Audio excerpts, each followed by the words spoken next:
I remember exactly where I was when I realized my daughter-in-law Emma had completely written me off.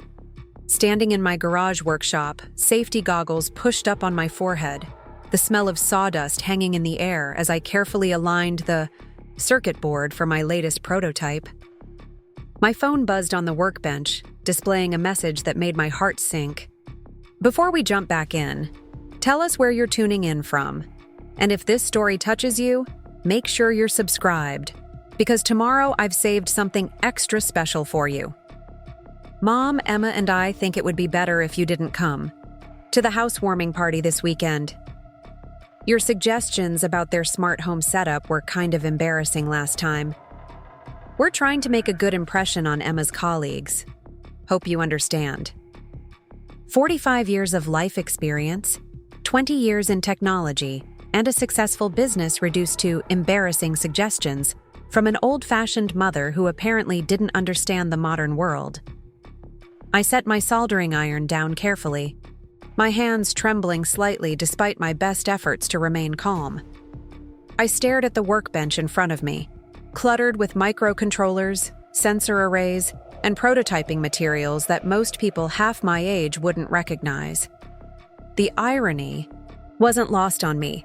While Emma, with her marketing degree and sleek corporate job, considered me hopelessly outdated, I was designing IoT systems that her precious smart home devices couldn't hold a candle to. I didn't respond to Jason's text immediately. Instead, I finished connecting the delicate components I'd been working on, tested the circuit, and methodically cleaned my workspace. Only when I was upstairs with a glass of Cabernet did I allow myself to really process what had happened.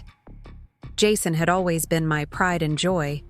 As a single mother since he was 10, after his father decided that family life was too constraining, for his artistic soul, I'd poured everything into giving Jason a stable, loving home. My technology career had started as necessity, a way to support us with flexible hours and decent pay, but had blossomed into genuine passion and eventually entrepreneurship.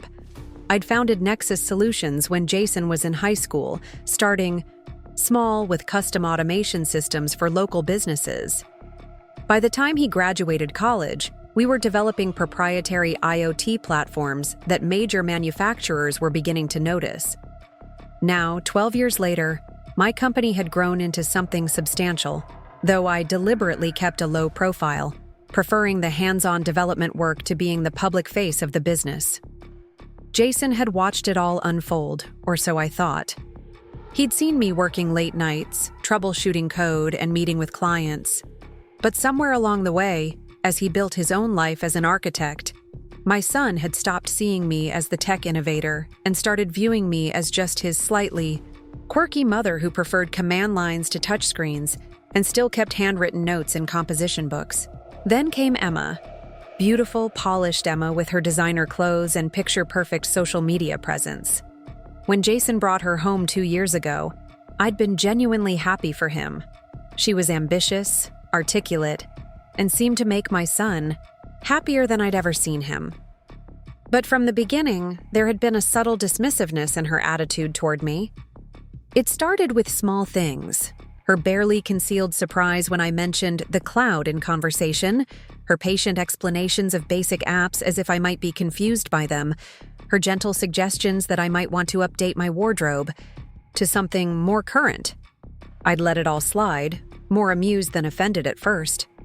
After all, with my practical clothes, minimal makeup, and tendency to dive into technical details, I knew I didn't fit the image of the sleek tech professional she probably envisioned. After they married last year, the distance grew. Invitations to dinner became less frequent. Conversations increasingly excluded me. Emma would smoothly redirect discussions whenever I attempted to contribute something beyond the expected grandmother-type comments about recipes or gardening, interests I enjoyed, but that hardly defined me. The breaking point had come last month at their new home. They'd proudly shown me their expensive smart home setup, with Emma detailing each feature as if introducing me to indoor plumbing for the first time. When I'd pointed out some security, vulnerabilities, and suggested ways to improve the system's efficiency, Emma had laughed, actually laughed and patted my arm. "That's not really how these modern systems work, Linda," she'd said, exchanging an indulgent look with my son. "But it's sweet that you're trying to understand it." And now, this text, uninvited from their housewarming because my technical insights were embarrassing. The familiar feeling of invisibility washed over me, the same sensation I'd experienced countless times in my career when male colleagues assumed I was the administrative assistant rather than the lead engineer, or when venture capitalists directed their questions to my younger male employees during pitch meetings. I finished my wine and finally replied to Jason's text. "No problem. Hope the party goes well." Short, simple, giving him exactly what he wanted, my absence, without revealing the hurt churning beneath my composed response. That night, I couldn't sleep. I paced my modest Portland home, the place where I'd raised Jason, where I'd built my first prototypes on the dining room table, where I still conducted much of my work despite having proper company offices downtown. Every corner held memories of our life together, of the bond I thought was unbreakable. By morning, something had shifted inside me. The hurt had crystallized into resolve. For years, I'd kept my professional success relatively quiet, separating my identity as Jason's mother from my identity as the founder and CEO of Nexus Solutions. I'd never flaunted my accomplishments or used them to demand respect. But perhaps that had been a mistake. I contacted Robert, my longtime friend and the company's legal counsel. "I need to talk about the funding offer from Meridian Ventures," I said when he answered. "I think I'm ready to move forward." "About time," Robert replied, the smile evident in his voice. "They've been courting you for months. What changed your mind?" "Let's just say I'm ready for a change," I replied, unwilling to admit that family drama had influenced a major business decision. "Can we meet today?" 3 hours later, I sat across from Robert in a quiet corner of our favorite cafe, reviewing the details of Meridian's offer. The venture capital firm had been persistent in their pursuit of Nexus, impressed by our innovative approach to industrial IoT solutions and the growing list of major clients. Their latest offer valued my company at just over $40 million, with me retaining controlling interest while gaining the capital needed for significant expansion. "It's a solid deal, Linda," Robert said, pushing his glasses up. "You've built something remarkable, and this partnership could take it to the next level. The timing is perfect with the new healthcare monitoring systems ready to launch." I nodded, scanning the paperwork. The numbers were impressive, even to someone who had become accustomed to managing substantial contracts. This deal would transform Nexus from a successful regional player to a national contender. It would also, incidentally, make my personal net worth considerable. "Let's do it," I said finally. "Draft the acceptance. I'd like to move quickly." Robert raised an eyebrow. "This wouldn't have anything to do with Jason and Emma, would it? Last time we discussed this, you were worried about how growth might affect your work-life balance." I shrugged, attempting nonchalance. "My priorities have shifted, and maybe it's time for my son to understand exactly what his old-fashioned mother does for a living." "Linda?" Robert's voice softened with concern. "Business decisions this big shouldn't be driven by personal grievances." "It's not just that," I assured him, though we both knew it was at least partly that. "The technology is ready, the market is right, and frankly, I'm not getting any younger. If we're going to scale Nexus to its full potential, now's the time."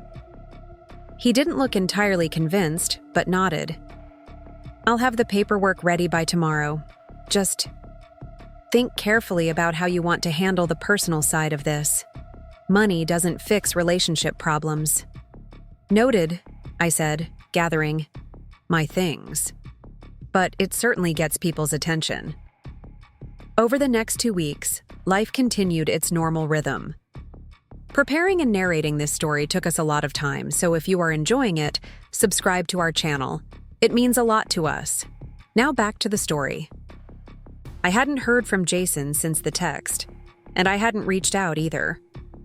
The Meridian deal progressed smoothly, with only a few minor negotiations about board composition and growth targets. The local business journal got wind of the deal before we were ready to announce it officially.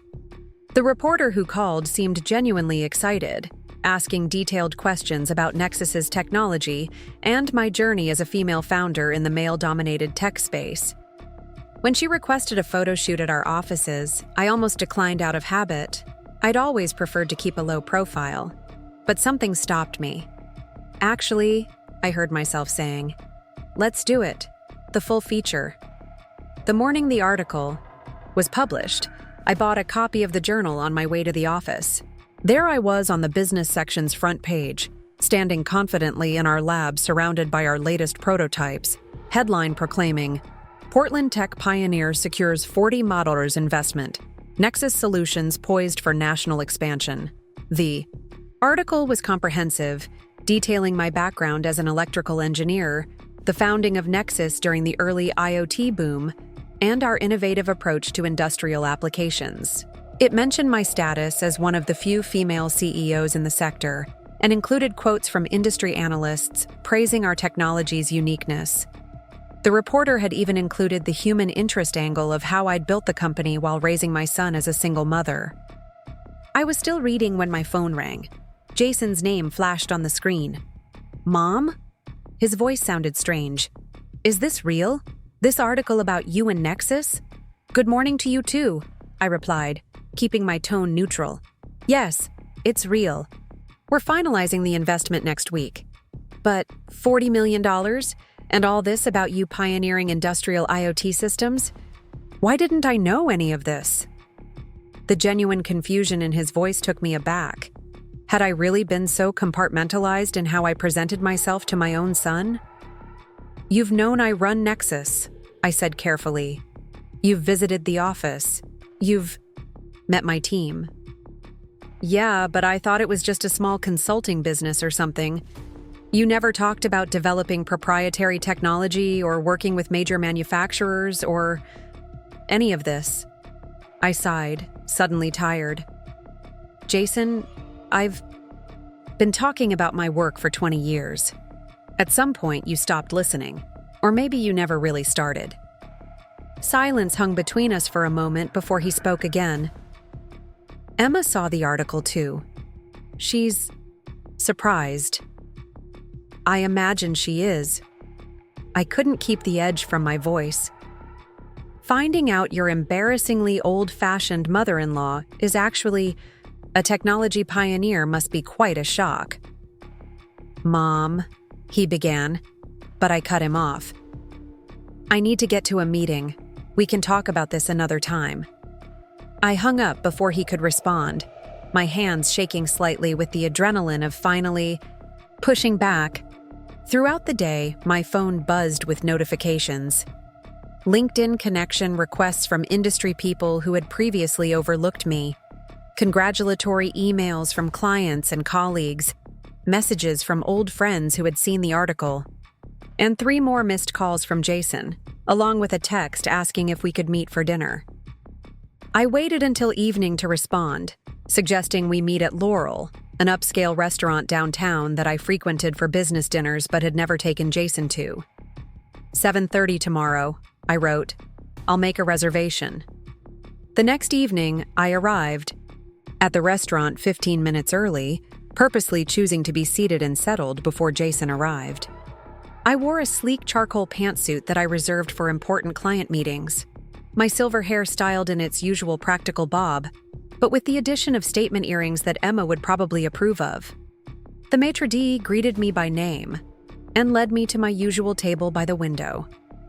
Mr. Davis sends his regards, he said, referring to the owner who had become a friend after I'd helped modernize his restaurant management systems. The usual Pinot Noir? I nodded, smiling. Thank you, Marcus. As I waited, I observed the other diners, mostly business people and affluent couples enjoying the contemporary Northwest cuisine that had earned Laurel its reputation. I felt completely at home in this environment, though I realized Jason had never seen me in this context. Comfortable in an upscale setting, known by the staff, respected. At precisely 7:30, Jason arrived, looking slightly harried. He'd come straight from work, still in his architect's uniform of dark jeans and a tailored button-down. His dark hair, so like his father's, slightly rumpled. He spotted me and did a double take, as if not quite recognizing me in this setting. "Mom," he said as he approached, leaning down to kiss my cheek before sitting opposite me. "You look different." "Different how?" I asked, raising an eyebrow. He gestured vaguely. "I don't know. More polished. I've just never seen you in a place like this." "I come here at least twice a month for business dinners," I replied, watching realization dawn on his face that there were whole parts of my life he knew nothing about. Marcus returned with my wine and took Jason's drink order. "The usual appetizers, Ms. Mitchell?" he asked, and I nodded. "You have usual appetizers here?" Jason asked after Marcus departed. "Seriously, Mom, I feel like I'm having dinner with a stranger." I took a measured sip of my wine. "That's an interesting observation coming from the son I raised for 28 years. He had the grace to look uncomfortable. "Look, about that text. I'm sorry. Emma can be a bit judgmental sometimes, and I should have stood up for you." "Yes, you should have," I agreed calmly, "but that's not why I wanted to meet." "It's about the article, right? The investment?" "Mom, it's incredible. I had no idea Nexus was so successful that you were doing such innovative work." His enthusiasm seemed genuine, which only made the situation more painful. "That's the problem, Jason. You had no idea because you never asked. Because somewhere along the way, you decided that your mother was just an old-fashioned woman who couldn't possibly understand modern technology or have anything valuable to contribute to your new sophisticated life." He flinched as if I'd slapped him. "That's not fair." "Isn't it? When Emma laughed at my suggestions about your smart home system, did you correct her? Did you mention that I've been developing IoT technology since before it had a catchy name? Or did you just stand there, embarrassed by your technologically challenged mother?" The appetizers arrived, a selection of local specialties that I knew by heart, creating a momentary reprieve from the tension. Jason stared at the artfully arranged plates, then back at me. "I don't know what to say," he finally admitted. "Except that I've been an idiot, and I'm sorry." "It's not just about an apology," I said, softening slightly at his genuine contrition. "It's about recognition, not of my business success, though that's nice, but of who I actually am versus who you and Emma have decided I am." Jason nodded slowly, processing. "Emma wants to meet with you. After seeing that article, she's mortified, honestly. She keeps talking about how she lectured a tech CEO about smart home basics. A small, petty part of me enjoyed Emma's discomfort, but I pushed it aside. This isn't about making Emma feel bad, or you for that matter. It's about rebuilding our relationship on a foundation of mutual respect and actual understanding." "I know," he said quietly. "And I want that too. I miss you, Mom. The real you, not the version I apparently made up in my head." We spent the rest of dinner in more genuine conversation than we'd had in years. Jason asked thoughtful questions about Nexus, about the technologies we were developing, about my daily work. I inquired about his architectural projects, his aspirations, his actual life rather than the surface details I'd been limited to recently. By dessert, a shared dark chocolate tart that Marcus insisted we try, something had shifted between us. It wasn't fixed, not by any means, but it was a start. "Would you consider coming to the house this weekend?" Jason asked as we waited for the check. "Not for any big gathering, just to talk with Emma and me. Maybe you could show us what you were trying to explain about our system before." I smiled, though not without a touch of wariness. I'd like that. Should I bring my toolkit? Or will Emma faint at the sight of her mother-in-law with a circuit tester? Jason laughed, a real laugh that reminded me of his childhood. Bring whatever you need. I think Emma's ready to see you as you really are. And how is that? I asked, curious about his perception now. Brilliant, he said simply. Accomplished, thoughtful, strong. He paused, and maybe a little intimidating in the best possible way. The Saturday visit to Jason and Emma's home in the West Hills was markedly different from my previous experiences there. For one thing, Emma met me at the door herself, something she'd never done before, usually leaving that task to Jason while she made final preparations for whatever perfectly curated experience she had planned. "Linda," she said, her usual composure noticeably strained. "Thank you for coming." She gestured me inside, where Jason waited in the entryway. Their home was exactly as I remembered it.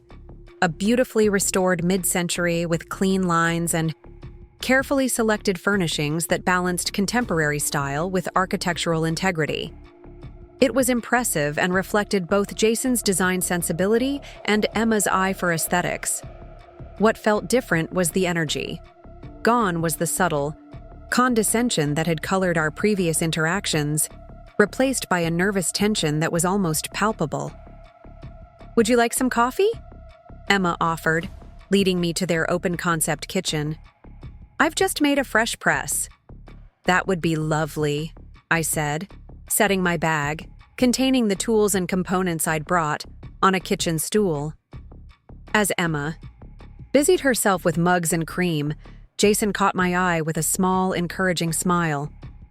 We'd talked twice more since our dinner, conversations that had felt more honest than any we'd had in years. "So," Emma began as she set a mug before me, her own hands wrapped tightly around her cup. "I owe you an apology. Several, actually." I waited, giving her space to continue without interruption. "I've been..." She hesitated, searching for words. "Disrespectful, dismissive. I made assumptions about you based on, I don't even know what. Some stereotypical idea of what a woman your age should be like, I guess." "That's a good start," I acknowledged, taking a sip of the excellent coffee. "Though I'm curious what gave you the impression I was technologically inept in the first place." Emma exchanged a glance with Jason before responding. "You never talked about your work in detail. You dress practically. Your house is filled with books and handcrafted things rather than the latest gadgets. And Jason always just referred to your business as Mom's Company, without explanation." I nodded slowly. "All true observations, though the conclusions you drew were flawed. I don't discuss work details because most people's eyes glaze over when I talk about adaptive mesh networks or distributed processing architectures. I dress for comfort because I spend hours in a workshop or lab. My home reflects my values and interests, which include literature and craftsmanship alongside technology." "I understand that now," Emma said, her usual polish giving way to genuine humility. "Reading that article, seeing what you've built, what you know, I feel like such an idiot." "That wasn't my intention," I said honestly. "I never wanted to make either of you feel foolish. I just wanted to be seen accurately, to be respected for who I actually am, rather than who you assumed I was." "We'd like a chance to do that," Jason interjected, moving to stand beside Emma in a gesture of united purpose. "To really get to know you, all aspects of you." "I'd like that too," I said, feeling some of the tension I'd been carrying for months begin to dissipate. Emma straightened, seeming to regain some of her usual composure. "Would you be willing to show us what you were trying to explain about our smart home system? I promise I won't dismiss your suggestions this time." I couldn't help the small smile that formed. "Well, since you asked so nicely." I reached for my bag. "Let's start with your network security, which frankly is abysmal." For the next 2 hours, I walked them through their system's vulnerabilities and inefficiencies, explaining both the problems and potential solutions in terms they could understand. To my surprise, Emma asked intelligent, thoughtful questions, revealing a quicker grasp of the technical concepts than I'd expected. Jason, too, engaged fully, connecting the technology issues to the architectural considerations of their home in ways that showed his professional expertise. "This is fascinating," Emma said as I demonstrated how their various devices could be better integrated. "I'm in marketing, so I only see the consumer-facing side of these technologies. I never really thought about what's happening behind the interface." "Most people don't," I acknowledged. "That's by design. But understanding even the basics of how these systems work gives you more control and better security." "Could I?" Emma hesitated, then pressed on. "Would it be possible to visit Nexus sometime? See what you're working on?" The request caught me off guard. "You want to visit my company?" "Yes," she said firmly. "I'd like to understand what you do. Really understand it." I studied her face, looking for signs of insincerity or mere politeness, but found only genuine interest. "I'd be happy to give you both a tour. Maybe next week?" "That would be great," Jason said, reaching for my hand. "And Mom? We'd like to reschedule that housewarming party. With you as an honored guest this time." "I'd like that," I said, squeezing his hand in return. As I prepared to leave, Emma walked me to the door while Jason took my tools back to my car. "There's something else I need to say," she said, her voice low enough that Jason wouldn't hear. "I was intimidated by you, right from the start." "By me?" I couldn't hide my surprise. "Why?" "You raised Jason alone, built a successful career, created this close relationship with him. I felt like I was competing with this perfect mother figure." She shook her head ruefully. "So I focused on the ways I thought I was more current, more in touch with today's world. It was easier than acknowledging how much I had to learn from you." The admission touched me in a way I hadn't expected. "We all have different strengths, Emma. I've always admired your social grace, your ability to create beautiful environments, your professional drive. We were never in competition." "I know that now," she said softly, "and I'd like to start over, if you're willing." I considered her request, weighing the hurt of the past months against the possibility of a genuine relationship with my daughter-in-law. "I'd like that too," I finally said, "though perhaps not starting over entirely. Let's just move forward with clearer understanding." The following Tuesday, Jason and Emma visited Nexus Solutions for the first time. Really visited, not just the quick stop-by that Jason had made occasionally in the past. I gave them the complete tour, introducing them to my team of engineers and developers, showing them our labs and testing facilities, explaining our current projects and future vision. The pride I felt watching their reactions, Jason's amazement at the scope of what I'd built, Emma's genuine interest in the technology, was different from the satisfaction of securing a major investment or landing a prestigious client. This was personal in a way business accomplishments could never be. "You've created something remarkable here, Mom," Jason said as we concluded in my office, a space that reflected my personality with its blend of cutting-edge technology and comfortable, classic furnishings. "Your mother is a pioneer," added Marcus Jensen, my COO, who had joined us for part of the tour. "The industrial IoT architecture she developed 5 years ago is still ahead of what our competitors are doing now." Emma studied the framed photos on my credenza, mostly of Jason, at various ages, but also a few of me with my team at industry events. "You've kept these worlds so separate," she observed. "Why didn't you ever bring this part of your life home?" I considered her question carefully. I suppose I wanted home to be about our relationship, not my professional identity. And somewhere along the way, that separation became a habit, then a wall. My mistake was not realizing how that wall was affecting how you both saw me. 2 months later, I stood in the backyard of Jason and Emma's home, surrounded by guests, at the rescheduled housewarming party. The garden had been transformed with string lights and comfortable seating areas, catering staff circulated with appetizers and drinks, and soft music provided a pleasant backdrop to the conversations happening throughout the space. What struck me most, however, was how different my experience was this time. Rather than being the slightly awkward mother-in-law relegated to the periphery, I found myself an integral part of the gathering.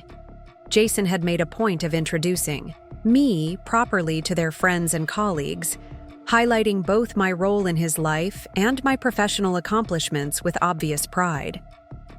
Even more surprising was Emma's transformation. Gone was the subtle condescension that had characterized our early interactions. Instead, she actively sought my input on various topics, from the home automation improvements we'd implemented together to broader discussions about technology trends with her coworkers.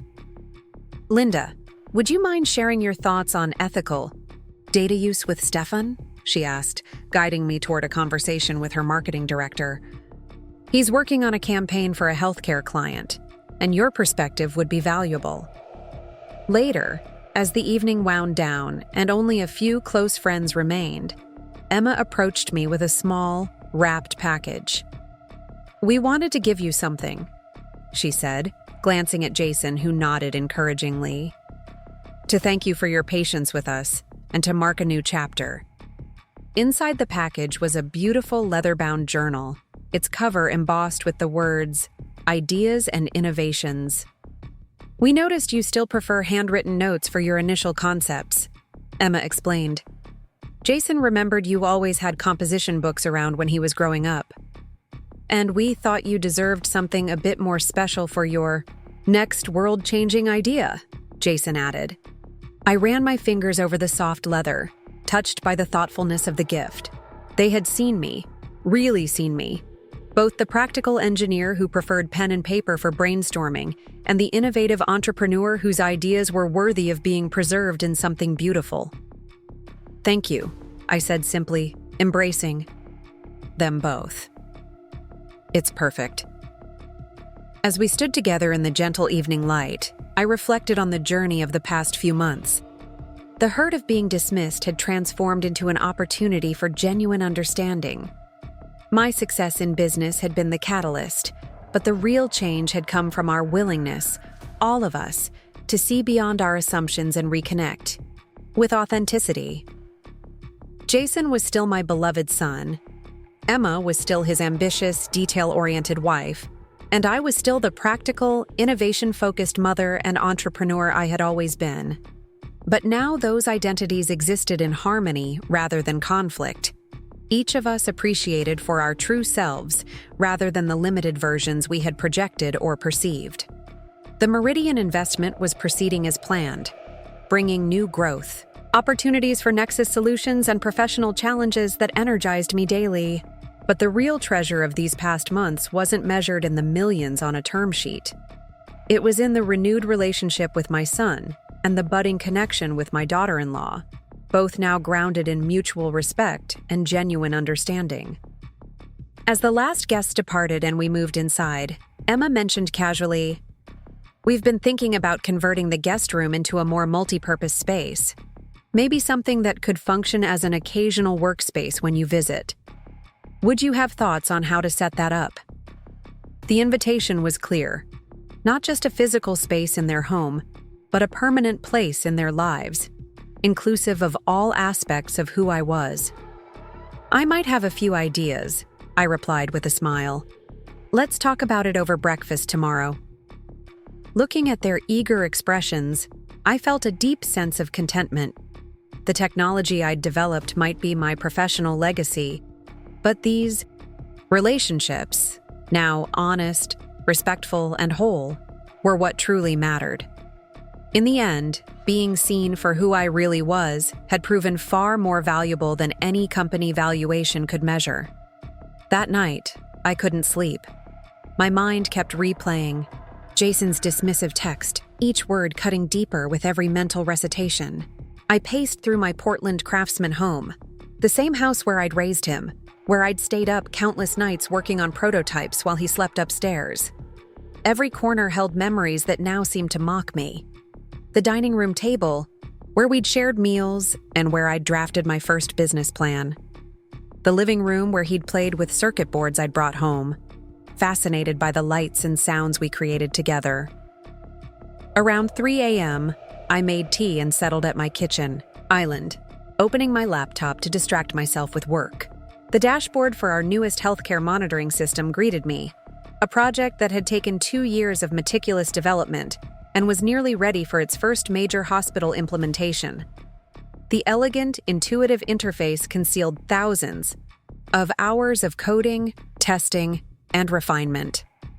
This was my world, one that apparently my own son and his wife couldn't imagine me inhabiting.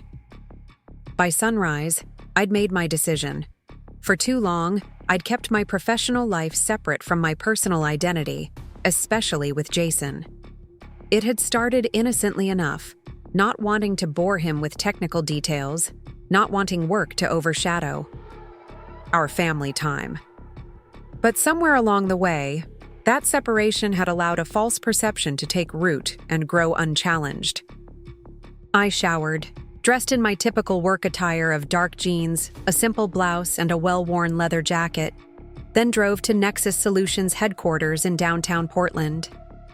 Our offices occupied the top 2 floors of a renovated industrial building, the exposed brick and steel beams complementing the modern workstations and lab spaces where my team of 35 engineers, developers, and support staff created next-generation IoT systems.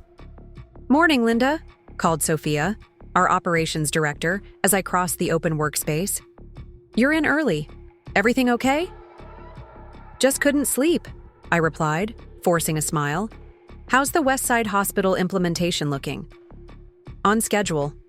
The network infrastructure is almost ready for testing. Marcus wants to review the security protocols with you when you have a moment." I nodded, continuing to my office, a glass-walled space that offered privacy without isolation from the team. I'd just settled at my desk when my phone rang. Robert's name flashed on the screen. "I heard from Meridian Ventures again," he said without preamble when I answered. "5th call this month. Catherine Wilson is personally interested in meeting you. Says they can improve their offer if needed." I sighed, leaning back in my chair. Meridian Ventures had been pursuing Nexus for nearly a year, ever since our proprietary healthcare monitoring platform had caught the attention of industry insiders. Their initial offer had been substantial, but I'd been hesitant to give up any control of the company I'd built from nothing. "What's their timeline?" I asked, a new determination forming.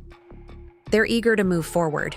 Catherine mentioned end of quarter as their target for closing. "Set up a meeting for next week," I said decisively. "I want to hear their full proposal." "Really?" Robert couldn't hide his surprise. "Last month you were still firmly in the thanks but no thanks camp." "Things change," I replied, unwilling to admit that my son's dismissal had been the catalyst for reconsidering the biggest business decision of my career. "It's time to think about Nexus's future and mine." "I'll arrange it," Robert promised, his tone shifting to concern. "Linda, is everything all right? This seems sudden." "Everything's fine," I lied, my voice steady. "Just time for strategic growth." After hanging up, I stared out my office window at Portland's skyline, the morning sun glinting off distant glass towers. For 20 years, I'd built Nexus methodically, reinvesting profits, maintaining control, and prioritizing innovation over rapid expansion. The result was a company with rock-solid technology, loyal clients, and an exceptional team, but also one that remained something of an industry secret, known to insiders but not to the broader public. Perhaps it was time for that to change. I called Marcus, my chief operating officer and the first engineer I'd hired 12 years ago, into my office. "I'm considering the Meridian offer," I said without preamble as he settled into the chair across from me. His eyebrows shot up. Seriously, what changed? We've reached a ceiling with our current resources, I replied, sticking to business reasoning. Their capital would allow us to scale the healthcare platform nationally, maybe internationally. And their connections could open doors we've been knocking on for years. Marcus studied my face, his expression skeptical. We'd worked together too long for me to easily hide my motivations. And this has nothing to do with personal considerations? He probed gently. I sighed, relenting slightly. Let's just say, I've been thinking about legacy, about recognition for what we've built here. You've never cared about recognition before, he observed. You've actively avoided it, turning down speaking engagements and profiles in tech publications. Maybe that was a mistake, I admitted, surprising even myself with the words. Maybe staying in the shadows has allowed misconceptions to flourish. What misconceptions? I hesitated, then decided on honesty. That women my age, women who look like me, women who don't fit the Silicon Valley wunderkind mold, that we can't be technological innovators, that we're somehow outdated. Understanding dawned on Marcus's face. Is this about Jason and Emma?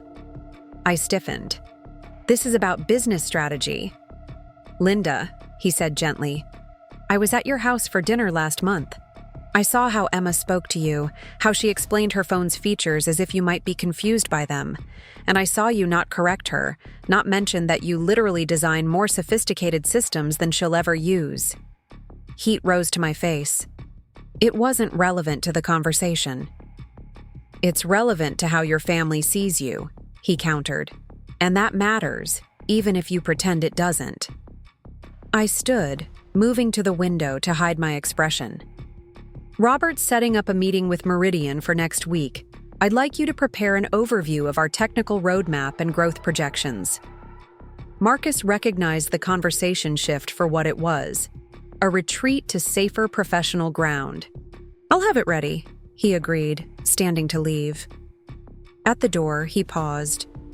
For what it's worth, I think Meridian would be lucky to partner with us. And if their investment helps people understand what a technological force you are, that's just a bonus. After he left, I pulled up the Nexus financial projections on my computer, attempting to focus on work rather than the emotions churning beneath my professional facade. The Meridian partnership made business sense. That would be my focus, not the petty satisfaction of proving my worth to my dismissive daughter-in-law. But deep down, I knew both motivations were intertwined, and neither could be easily separated from the other. The week passed in a flurry of preparation. Robert arranged a meeting with Catherine Wilson, Meridian Ventures managing partner, for the following Tuesday. Marcus and I worked late into evenings, perfecting our presentation on Nexus's technology portfolio, market position, and growth potential. The healthcare monitoring platform would be the centerpiece, our most innovative creation, one poised to transform how hospitals tracked patient metrics and predicted adverse events before they occurred. Through it all, my phone remained conspicuously silent. No calls or texts from Jason. I'd made no effort to reach out either, my hurt having calcified into a stubborn determination to wait him out. Decades of motherhood had conditioned me to be the one who always reached out first, who bridged gaps and smoothed over tensions. Not this time. Monday evening found me in my home workshop, tinkering with a prototype sensor array, a habit that had always helped clear my head before important meetings. The delicate work of soldering microscopic components required such intense focus that it pushed all other thoughts aside, creating a meditative state that nothing else quite matched. As I adjusted my magnifying lamp, my doorbell rang, an unexpected sound at 8:30 p.m. Setting aside my tools, I made my way to the front door, peering through the side light to see Jason standing on my porch, looking uncharacteristically uncertain. For a moment, I considered not answering, but the mother in me overruled the wounded pride, and I opened the door. "Jason," I said, keeping my voice neutral, This is unexpected. Hi, Mom, he replied, shifting awkwardly. Can I come in? I stepped aside, gesturing him in. He glanced around the entryway, his eyes lingering on the framed technical drawings on the wall, schematics for some of my early inventions that had always hung there, though I realized he'd probably never really looked at them before. You're working? He asked, noticing the work light glowing from my open workshop door. Just finishing something up, I replied, leading him to the living room. What brings you by? He sat on the edge of the sofa, hands clasped between his knees. I wanted to apologize for the text about the housewarming. It was. Emma and I had a fight about it afterward.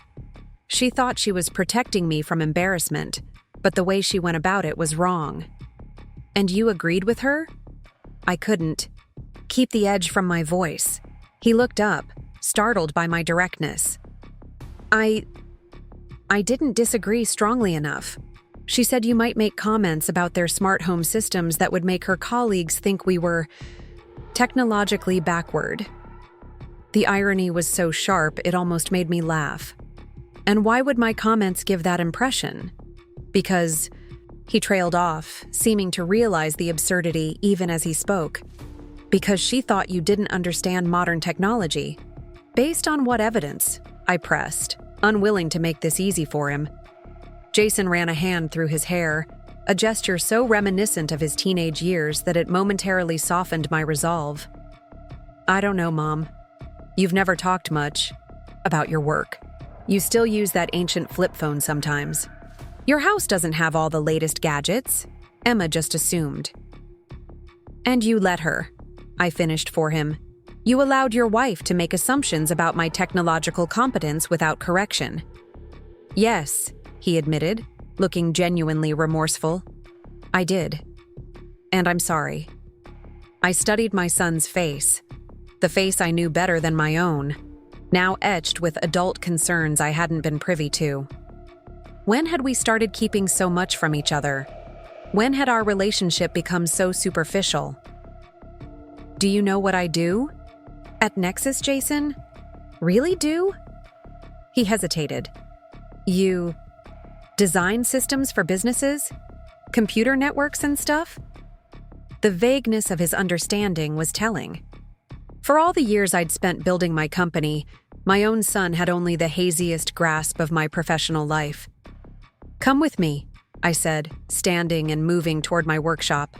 He followed, curious. My workshop occupied what had once been our formal dining room, transformed years ago into a space that better suited my needs. One wall held organized shelves of components, microcontrollers, sensors, specialized tools. A large workbench dominated the center of the room, currently holding the prototype I'd been refining. This, I said, gesturing to the device, is a next-generation patient monitoring sensor that can detect subtle changes in vital signs up to 6 hours before conventional monitors would register a problem. I picked up a small component. This piece that I designed allows it to function without direct skin contact, through clothing or bedding, while maintaining medical-grade accuracy. Jason stared at the complex assembly, then at the technical drawings pinned to my corkboard. You invented this? Yes, along with most of Nexus's core technology. That computer stuff you mentioned? It includes proprietary systems currently used in manufacturing plants, energy grids, and starting next month, hospitals across the Pacific Northwest. I pulled out my tablet and opened a portfolio of our projects, showing him the interfaces, the hardware specifications, the implementations, photos from major clients. With each swipe, his eyes widened further. Mom, this is... I had no idea. Clearly, I replied, setting the tablet down. Though I'm not sure why. I've been doing this work since you were in high school. I've never hidden it. But you never really talked about it either, he countered. Not in detail. Not like this. He had a point, though I was reluctant to acknowledge it. I'd always compartmentalized my life, Work stayed largely at work, and home was for family matters. When Jason asked about my day, I'd give general replies about meetings or projects, never diving into the technical specifics that energized me. Had that been a mistake? Perhaps I should have shared more, I conceded. But there's a difference between not discussing technical details and being assumed technologically incompetent. Jason winced. You're right, and Emma. She shouldn't have made those assumptions. Neither should I. I sighed, feeling some of my anger dissipate in the face of his genuine contrition. The housewarming party isn't really the issue, Jason. It's the pattern of dismissiveness, of both of you treating me as if I'm somehow outdated or irrelevant. I never meant to make you feel that way, he said softly. Intentions and impact are different things, I replied, recalling a phrase from our company's leadership training. We lapsed into silence, the hum of my equipment the only sound in the room. Finally, Jason spoke again. Would you be willing to show Emma all this? Let her see what you really do? I considered the request. Part of me wanted to refuse out of pride, to let them both stew in their misconceptions. But another part, the part that had always prioritized relationship repair over ego satisfaction, recognized the olive branch for what it was. I have an important meeting tomorrow, I said finally. But later this week, yes, I'd be open to that. Relief washed over Jason's face. Thank you. And Mom, I really am sorry. As he left, I returned to my workbench, my emotions a complex tangle of hurt, hope, and lingering frustration. The conversation had opened a door, but whether it led to genuine understanding or just a temporary appeasement remained to be seen. Tuesday morning arrived with the crystalline clarity that sometimes graces Portland in early autumn. I dressed, with particular care for the Meridian meeting, a charcoal pantsuit that projected authority without trying too hard, simple silver jewelry, my practical bob freshly trimmed.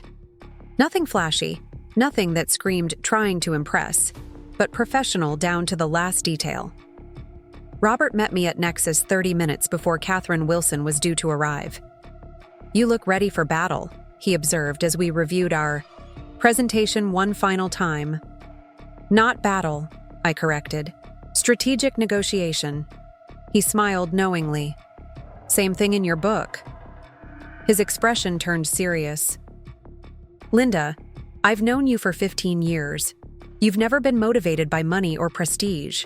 If we're doing this, I need to be sure it's for the right reasons. Expanding our healthcare platform nationally isn't the right reason? I challenged. It's a good reason, he acknowledged. But is it the driving reason right now, for you personally? I met his gaze directly. Does it matter if the business outcome is positive? It matters to me as your friend and advisor, he said gently. Business decisions made from emotional wounds have a way of leaving larger scars. Before I could respond, Sophia knocked on the conference room door. Ms. Wilson from Meridian Ventures has arrived. Catherine Wilson swept into the room with the confident energy of someone accustomed to commanding attention. In her early 50s, she'd built Meridian from a small fund into a major player in tech investment, known for backing innovative companies poised for significant growth. Linda Mitchell, she said warmly, extending her hand. Finally, we meet in person. I've been following your work for years. Her firm handshake and direct eye contact immediately set her apart from the typical venture capitalists I'd encountered. Men, who often spoke past me to Marcus or other male team members, assuming they must be the real technical leaders. Catherine, welcome to Nexus, I replied, matching her professional warmth. I appreciate your persistence in pursuing this meeting. Some opportunities are worth being persistent about, she said with a smile. Nexus is doing groundbreaking, work that deserves broader implementation. I'm hoping Meridian can help make that happen.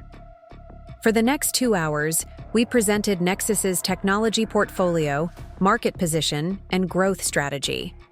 Marcus detailed our healthcare platform's technical advantages, while I focused on implementation challenges and scaling opportunities. Catherine asked insightful questions that revealed a deeper understanding of our technology than I'd expected from a finance executive. Your approach to predictive monitoring is years ahead of competitors, she noted as Marcus demonstrated our system's ability to detect subtle pattern changes. How have you stayed under the radar for so long? Deliberate choice, I admitted. We've focused on perfecting the technology and serving our existing clients rather than marketing or rapid expansion. An admirable approach, Catherine said, though perhaps a limiting one at this stage. After Marcus was called away to handle a client issue, Catherine turned to me with a more personal question. What made you finally consider outside investment? Linda, Meridian has approached you several times over the past year. I considered how much to reveal. The healthcare platform is ready for national scaling. That requires resources beyond what we can generate internally. That's the business reason, she acknowledged. I'm wondering about the personal one. You've built Nexus your way for 20 years, maintaining complete control. That's not something entrepreneurs give up without significant motivation. Her perception was uncomfortably accurate. I glanced at Robert, who raised an eyebrow as if to say, I told you so. I've been thinking about legacy, I finally said, offering a partial truth. About ensuring that what we've built here continues to grow and reach its full potential. Catherine nodded. Legacy is powerful motivation, though in my experience it often becomes important when triggered by something specific. She smiled. But that's neither here nor there. What matters is that Nexus's technology deserves a broader platform, and Meridian can provide that. She opened her portfolio and slid across a document, the formal offer, with terms even more favorable than our discussions had suggested. $45 million for a 30% stake, with clear provisions. For maintaining my leadership role and protecting our core development team. Take some time to review this with your advisors, she said, standing to leave. But know that we're serious about being the right partner for Nexus's next chapter. We want to amplify what you've built, not change it. After Catherine departed, Robert and I retreated to my office to discuss the offer. It's better than expected, he admitted, reviewing the terms. And Catherine seems to genuinely value your leadership. She does, I agreed, impressed despite my initial skepticism. She asked better technical questions than most engineers who visit. So, what's your inclination? I gazed out at the Portland skyline, considering. The Meridian offer represented everything I should want professionally: resources to scale our technology, recognition for our innovations, a partnership that respected our company culture. And yet, I couldn't ignore that my openness to the deal had been triggered by personal hurt rather than pure business strategy. I need time to think, I said finally. This isn't a decision to rush. Robert nodded, gathering the documents. For what it's worth, despite my earlier concerns, I think this could be good for Nexus. And for you personally. Sometimes the right business move and the right personal move align, even if the initial motivation was complex. After he left, I remained at my window, watching afternoon shadows lengthen across downtown Portland. My phone buzzed with a text from Jason. Emma would like to meet with you. Dinner tomorrow? Just the two of you? I stared at the message, surprised by the request. Emma had never sought out one-on-one time with me before. What's this about? I replied, my natural caution asserting itself. She wants to apologize properly and understand more about what you do. I hesitated, weighing my lingering hurt against the potential for genuine reconciliation. Tell her I'm available. She can choose the restaurant. Almost immediately, my phone rang, Jason calling rather than texting back. She was hoping you might be comfortable meeting at your house, he said when I answered. She feels it would be more private for what might be an awkward conversation. The request surprised me. Emma had always seemed slightly uncomfortable. In my home, with its practical furnishings and lack of design cohesion. "My house is fine," I agreed. 7:30? Perfect. And Mom, thank you for being willing to talk with her. After we hung up, I returned to my desk, pulling up the Meridian proposal on my computer. As I reviewed the detailed terms, I couldn't help but wonder how different this conversation with Emma might be if the deal went through, if Nexus became publicly known as a significant player in healthcare technology. Would external validation finally open her eyes to who I really was? The thought made me uncomfortable. Recognition should come from understanding, not from impressed reaction to status or financial success. And yet, I couldn't deny that part of me wanted to see the look on Emma's face when she realized just how wrong her assumptions had been. I closed the document, turning instead to technical work that needed my attention. Tomorrow's conversation with Emma would happen regardless of the Meridian deal. Whether it led to genuine understanding or just polite detente remained to be seen. The choice I made about Nexus's future needed to stand on its own merits, not as a tool for personal vindication. And yet, as I immersed myself in code reviews and technical specifications, I couldn't help but feel that these two aspects of my life, the professional and the personal, were converging in ways I hadn't anticipated. After years of careful separation, the boundaries were blurring, forcing me to integrate parts of myself I'd long kept distinct. Perhaps, I reflected as afternoon turned to evening and I finally headed home, that integration was long overdue.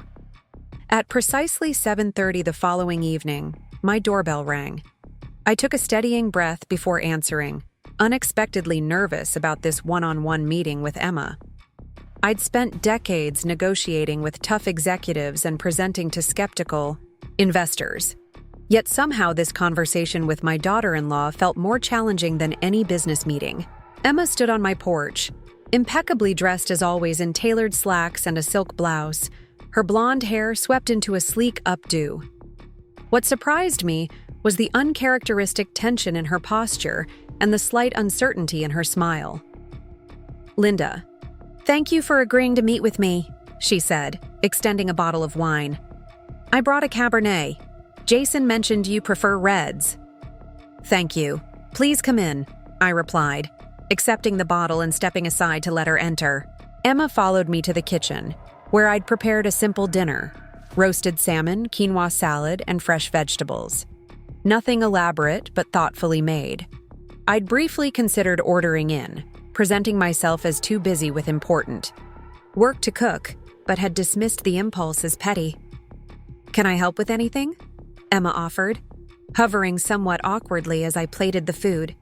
"You could open the wine," I suggested, nodding toward the drawer containing my corkscrew. She located it efficiently, handling the bottle with practiced ease. As she poured 2 glasses, I noticed her eyes scanning my kitchen, not with the barely concealed judgment I'd grown accustomed to, but with what appeared to be genuine curiosity. "Your home feels so lived in," she commented, immediately looking embarrassed. "I don't mean that in a negative way. It just has character. History." 28 years of history, I confirmed, carrying our plates to the small breakfast nook rather than the formal dining table. It felt more appropriate for an honest conversation. "Jason grew up in this house." Emma settled across from me, her perfect posture somehow making my well-worn chair look like a designer piece. "That's actually part of what I wanted to talk about," she said, setting her wine glass down carefully. "I've realized I've made significant assumptions about you based on very limited information." I took a bite of salmon, giving her space to continue. "When Jason showed me what you're working on, the medical sensors, the systems you've designed, I was shocked." She shook her head slightly. "Not just because I didn't know about your technical expertise, but because I had to confront how quickly and completely I'd categorized you based on superficial observations." Her candor surprised me. I'd expected politeness, perhaps a somewhat grudging apology, but not this level of self-awareness. What observations led to those categorizations? I asked, genuinely curious about how she'd formed her impression of me. Emma looked uncomfortable but answered honestly. Your home doesn't have the latest gadgets. You wear practical clothes rather than designer pieces. You keep handwritten notes and prefer phone calls to video chats. She hesitated. And Jason never really talked about your work in any detail, so I filled in the blanks with my own assumptions. And assumed I was technologically inept, I finished for her. Yes, she admitted, looking directly at me. I'm deeply sorry for that. It was presumptuous and disrespectful. I took a sip of wine, considering her apology. It seemed genuine, though I remained wary of accepting it too quickly. I'm curious why Jason never told you more about my work, I said. It's been my life's focus since he was young. Emma frowned slightly. That's something I've been wondering too. When I asked him after seeing your workshop, he said that you'd always kept work and family separate, that you rarely discussed the technical aspects of what you did. Her response made me pause, forcing me to confront my own role in creating the misperception. Had I been so determined to compartmentalize my life that I'd failed to share a fundamental part of myself with my own family? That's partially true, I acknowledged. I've always tried to be fully present as a mother when with Jason, not distracted by work concerns. But that doesn't explain why he never mentioned that I founded and run a technology company, regardless of the specific details. He said something interesting about that, Emma ventured. He said that to him, you were always just mom first, that your professional identity seemed secondary to your role as his mother. I don't think he realized how that perspective might have contributed to my misunderstanding. Her insight struck a chord.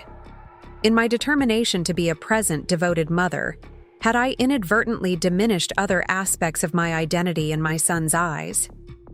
The thought was uncomfortable but rang true. You know, I said, refilling our wine glasses, when Jason was growing up, I was often the only woman in technical meetings. I got used to being underestimated, to having men explain basic concepts to me that I'd literally helped develop. I smiled ruefully. I never expected to experience the same thing from my daughter-in-law. Emma winced. I deserved that. It wasn't meant as a jab, I clarified. Just an observation about how deeply ingrained certain assumptions can be. We ate in silence for a moment, the awkwardness gradually giving way to something more contemplative. Would you tell me about your company? Emma finally asked. What you're building, why it matters to you. The request seemed sincere, and I found myself responding with unexpected enthusiasm, explaining Nexus's healthcare monitoring platform, our approach to distributed sensor networks, and the potential impact on patient outcomes. To my surprise, Emma asked thoughtful questions, demonstrating a quicker grasp of the concepts than I'd anticipated. The marketing potential for something like this is enormous, she commented, as I described how our system could predict complications hours before conventional monitors. Have you considered how you'll position it when you expand nationally? That's actually something we're wrestling with right now, I admitted, finding myself drawn into a genuine professional exchange. We've received a significant investment offer that would facilitate national expansion, but marketing hasn't been our strong suit. Emma leaned forward, her professional interest clearly piqued. What's your current strategy? Direct outreach to hospital systems and medical technology integrators, I explained. We've built our reputation on technical excellence and word of mouth among healthcare IT professionals, but that approach has limitations for rapid scaling. You need a two-pronged approach, she suggested, slipping naturally into her marketing expertise. Continuing the technical credibility with CIOs and medical directors while simultaneously building awareness among hospital administrators and boards who ultimately approve major technology investments. I found myself nodding, impressed by her quick analysis. That's essentially what our potential investors have suggested, though without the specific tactical recommendations. Emma hesitated, then asked, "Would it be presumptuous to offer some ideas? Marketing healthcare technology is adjacent to what I do at Brenner Strategies." "I'd be interested in hearing them," I said, surprising myself with my openness. For the next hour, our dinner forgotten, we talked business strategy, Emma suggesting marketing approaches while I explained technical considerations and regulatory constraints. It was easily the most genuine conversation we'd ever had, connecting, as professionals rather than as awkward in-laws trying to navigate familial expectations. "You know," Emma said as we finally cleared our plates, "if someone had told me yesterday that I'd spend tonight discussing IoT architecture and healthcare marketing strategies with you, I wouldn't have believed them. Because you couldn't imagine me understanding such topics?" I couldn't resist asking. "Because I couldn't imagine us finding common ground," she corrected. "I've been so caught up in our differences that I never looked for our similarities." She followed me to the kitchen, helping load dishes into the dishwasher without being asked. Another first. "I need to show you something," I said, making a spontaneous decision. "Come with me." I led her to my home office, a room she'd never entered during her previous visits. Unlike the rest of my house with its comfortable but unremarkable furnishings, my office reflected my professional accomplishments. Framed patents lined one wall, industry awards occupied a modest shelf, and photos of significant project implementations were displayed alongside family pictures. Emma moved slowly around the room, examining each item with growing surprise. "7 patents?" she said, pausing in front of the framed documents. "And this award from the National Engineering Association. Jason never mentioned any of this." "I'm not sure he fully registered it," I admitted. "Children often see their parents through a limited lens." She stopped at a photo of me standing with a team in front of a major manufacturing plant, clearly the leader of the group. "I've been so wrong about you," she said quietly. "Completely, embarrassingly wrong." "Perhaps we've both been operating with incomplete information," I offered, feeling a surprising urge to ease her discomfort. "I should have shared more of my professional life with both of you." Emma turned to face me, her expression serious. "That doesn't excuse my behavior, or Jason's. We made assumptions and treated you dismissively because of them. I'm truly sorry. Linda." The sincerity in her voice was unmistakable, and I felt something shift between us. Not a complete transformation, but a crack in the wall that had separated us from genuine connection. "Thank you," I said simply. "I appreciate your willingness to acknowledge that." "So where do we go from here?" she asked. "I'd like to start over if you're willing." I considered her question carefully.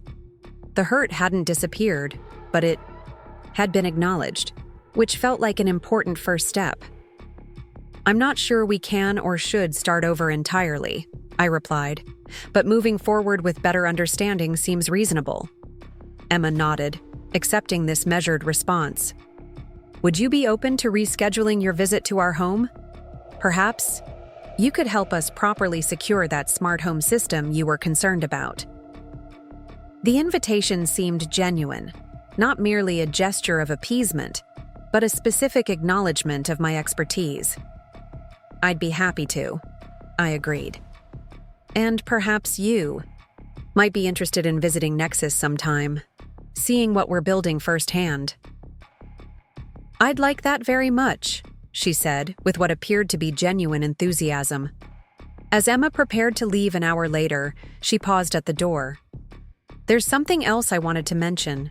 Jason and I are hosting a dinner next weekend for some colleagues from both our firms.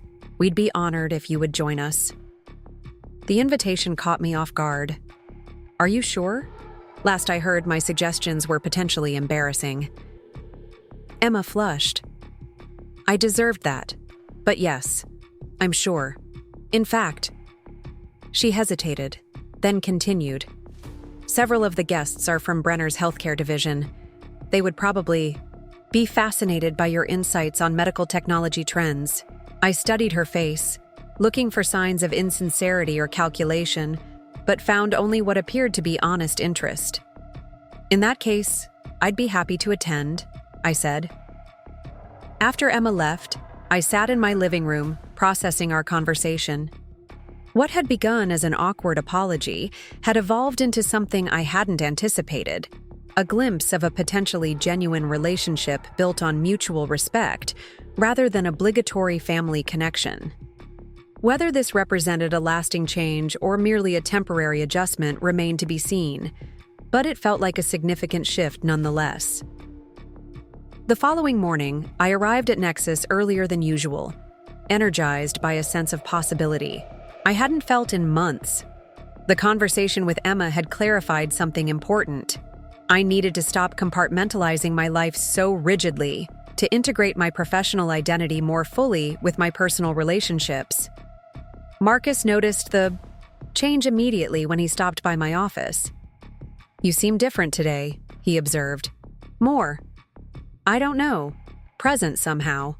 "I had an interesting evening," I replied, filling him in on the conversation with Emma. It made me realize I've been complicit in how others perceive me by keeping aspects of myself separate and hidden. "So what are you thinking?" he asked, knowing me well enough to recognize when I was building toward a decision. "I'm thinking it's time for Nexus to step out of the shadows," I said. "Both the company and its founder." Marcus smiled. "About time. Does this mean you're accepting Meridian's offer?" "I'm strongly considering it," I confirmed, "but with some additional conditions. I want to talk to Catherine about including a public education component in our expansion plans, specifically, addressing the contributions of women in technology development." "She'll go for it," Marcus predicted. "It aligns perfectly with her own background and priorities." I nodded, pulling up the Meridian proposal on my computer. "Draft a response accepting their basic terms but requesting a follow-up discussion about these additional elements." "And Marcus? Schedule a company meeting for tomorrow morning. It's time the whole team understands where we're headed."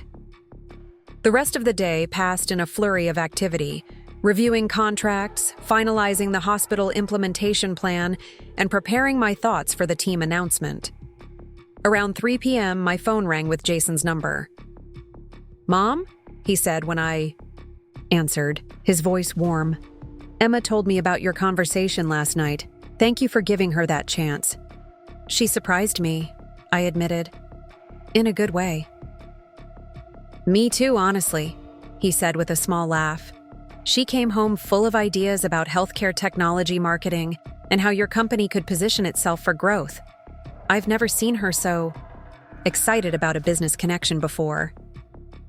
"We found some unexpected common ground," I agreed, pleased by his characterization of the evening.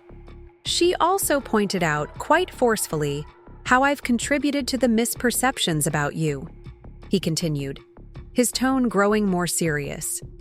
"She's right. I've taken your technical brilliance for granted for so long that I stopped seeing it, stopped acknowledging it to others.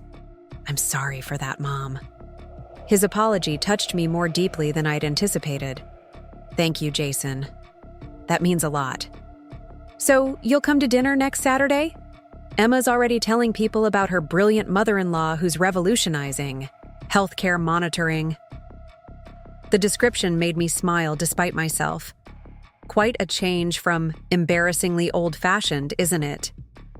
"She's mortified about that," Jason assured me. "I think she's trying to make amends by swinging to the opposite extreme, singing your praises to anyone who'll listen." "Well, I certainly prefer that to the alternative," I replied dryly. "And yes, I'll be there Saturday." After we hung up, I turned back to my work with renewed focus. The conversation with Emma, Jason's apology, the pending Meridian deal, all were converging to create a moment of potential transformation, both professionally and personally. By Friday morning, events were moving swiftly. Catherine Wilson had responded enthusiastically to my counterproposal, agreeing to incorporate public education initiatives into our expansion plans and suggesting we finalize the deal early the following week. The Nexus team had received news of the potential partnership with excitement, particularly the younger engineers who saw opportunities for career advancement in our planned growth. I was reviewing the final contract details with Robert when my assistant interrupted with an urgent message. "Linda, there's a reporter from the Portland Business Journal on line 2. She says she's heard about the Meridian deal and wants a comment before publishing." Robert and I exchanged concerned looks. We hadn't planned to announce the investment until everything was formally signed. "How would she have gotten wind of this?" I asked. Robert shrugged. "Meridian might have mentioned it to other portfolio companies, or someone on our team could have let something slip. News travels fast in Portland's tech circles." I considered declining the call, sticking to our planned timeline, but something stopped me. This unexpected development aligned with my recent resolution to step out of the shadows. "I'll take it," I decided, picking up the phone. The reporter, Sarah Chen, was professional and well-prepared. "Ms. Mitchell, I understand Nexus Solutions is finalizing a major investment from Meridian Ventures. Can you confirm this report?" "We're in discussions with Meridian," I acknowledged, "but nothing has been finalized yet. We expect to have an announcement early next week." "My sources indicate it's a $45 million investment for a minority stake," she pressed. "That would value Nexus at over $140 million. Is that accurate?" I sidestepped the specific numbers. Meridian recognizes the value of our healthcare monitoring technology and its potential to transform patient care nationwide. Beyond that, I can't comment on terms until the deal is finalized. "Would you be willing to discuss Nexus's technology and your role as founder for a feature article?" she asked, shifting tactics. "There's significant interest in female-founded tech companies, especially those focused on healthcare innovation." The old me would have deflected, citing privacy preferences or suggesting she speak with our marketing team. Instead, I heard myself say, "I'd be open to that once our partnership with Meridian is officially announced." After providing a few general comments about Nexus's mission and growth plans, I ended the call, aware of Robert's surprised expression. "That's new," he commented. "You've been avoiding press for 20 years. "Things change," I replied. "If we're going to scale, nationally, Nexus needs a more public presence. And if my visibility as a female founder helps challenge assumptions about who creates technology, that's a bonus." Robert studied me thoughtfully. "This is about more than business strategy, isn't it?" "It's about integration," I said after a moment. "Bringing together parts of myself I've kept separate for too long. The engineer, the entrepreneur, the mother, the mentor. No more compartments." "Well, I think it's about time," he said with a smile. "The world should know who Linda Mitchell really is." That evening, as I prepared for the following night's dinner at Jason and Emma's, I received an unexpected text from Emma. "Just a heads up, I mentioned your healthcare technology to my colleague Michael from Brenner's healthcare division. He's very interested in hearing more tomorrow and asked if he could bring their technical director as well. Hope that's okay?" They're both attending the dinner now. The text reflected our new dynamic, professional courtesy alongside family connection. I replied that I looked forward to meeting them, then spent some time refreshing my knowledge of Brenner Strategy's healthcare marketing portfolio, wanting to be well prepared for the conversation. My phone chimed again with another message from Emma. "Also, I hope it's not presumptuous, but I've been thinking about potential messaging frameworks for your hospital monitoring system. Would you be interested in hearing some ideas before the Meridian announcement?" The offer caught me by surprise. Not just Emma's initiative, but my own openness to her input. 2 weeks ago, I would have dismissed her suggestions as uninformed overreach. Now I found myself genuinely curious about her professional perspective. "I'd welcome your thoughts," I replied. "Perhaps we could discuss them before dinner tomorrow?" Her response came quickly. "Perfect. And Linda, thank you for giving me a second chance. I know I don't deserve it after how dismissive I've been."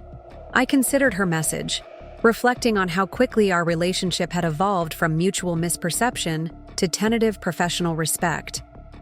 "We all deserve second chances," I texted back. "See you tomorrow." As I set my phone aside and returned to reviewing the Meridian contract, I realized that something fundamental had shifted, not just in how Emma and Jason saw me, but in how I saw myself.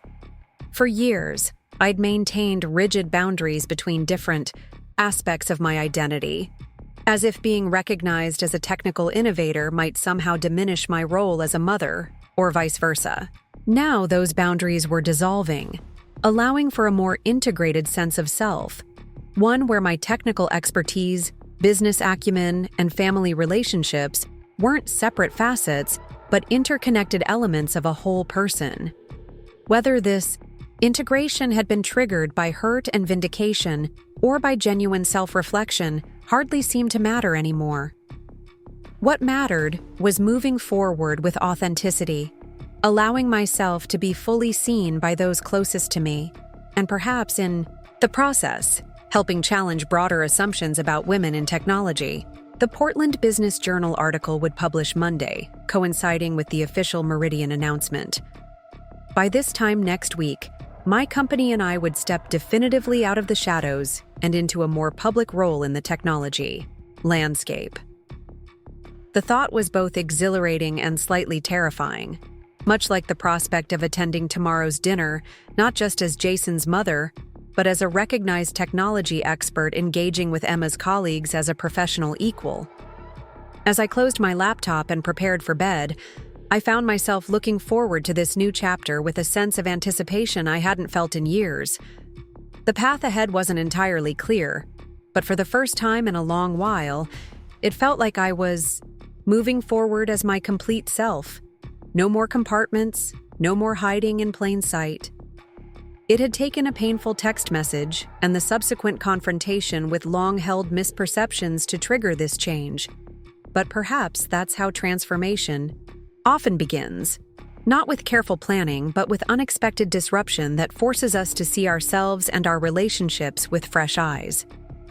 Saturday evening arrived with unusual clarity for Portland in autumn, the sky deepening to indigo as I drove across the Hawthorne Bridge toward Jason and Emma's West Hills home. I'd dressed with deliberate care, choosing a sleek charcoal pantsuit, paired with a deep blue silk blouse and subtle silver jewelry that signaled professional confidence without trying too hard. My usual practical bob was freshly trimmed, and I'd even taken time with makeup, something I typically reserved for important client meetings.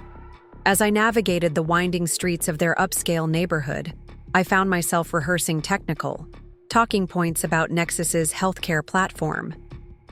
It felt strange preparing for a dinner at my son's house as if it were a business presentation, but tonight's gathering represented something new, a blending of personal and professional worlds I'd kept separate for decades.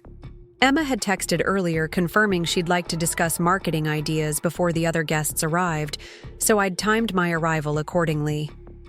When I pulled into their driveway at precisely 6:15, 45 minutes before the other guests were expected, I was surprised to see Emma watching for me through the front window. She opened the door before I could ring the bell.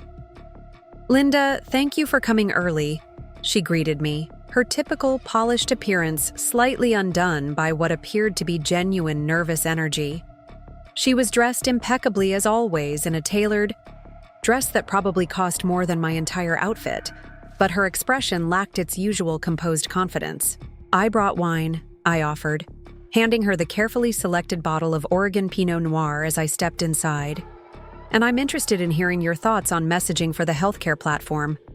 Emma led me through their beautifully appointed home to Jason's home office, where I was surprised to find a makeshift presentation set up. Laptop connected to a large monitor, several printed documents neatly arranged. "I hope this isn't too presumptuous," she said, gesturing to her preparation. "After our conversation, I couldn't stop thinking about the marketing possibilities for your technology. I took the liberty of drafting some initial concepts." "I'm impressed by your initiative," I replied honestly, setting my bag down and taking the seat she offered. "Before we start," Emma said, remaining standing. I want to reiterate how sorry I am for my previous behavior. Jason and I have had several long conversations about how we've treated you and… She paused, seeming to struggle with vulnerability. I'm ashamed of my assumptions. We've addressed that, I said, not unkindly. Let's focus on moving forward. She nodded gratefully and turned to her presentation. I spent some time researching the healthcare technology market and current approaches to marketing similar systems. Most companies focus exclusively on technical specifications and integration capabilities. Emma clicked to the first slide, which showed several competitor websites featuring dense technical information and clinical imagery. The problem with this approach, she continued with growing confidence, is that it speaks only to the technical decision-makers, IT directors, clinical systems managers, while missing the broader stakeholders involved in major healthcare investments. I leaned forward, intrigued by her analysis. Go on. Your system's true value isn't just technical superiority, though that's certainly important. It's the impact on patient outcomes.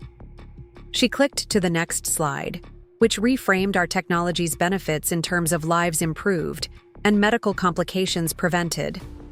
This messaging targets hospital administrators, nursing, directors, and even board members who ultimately approve major expenditures.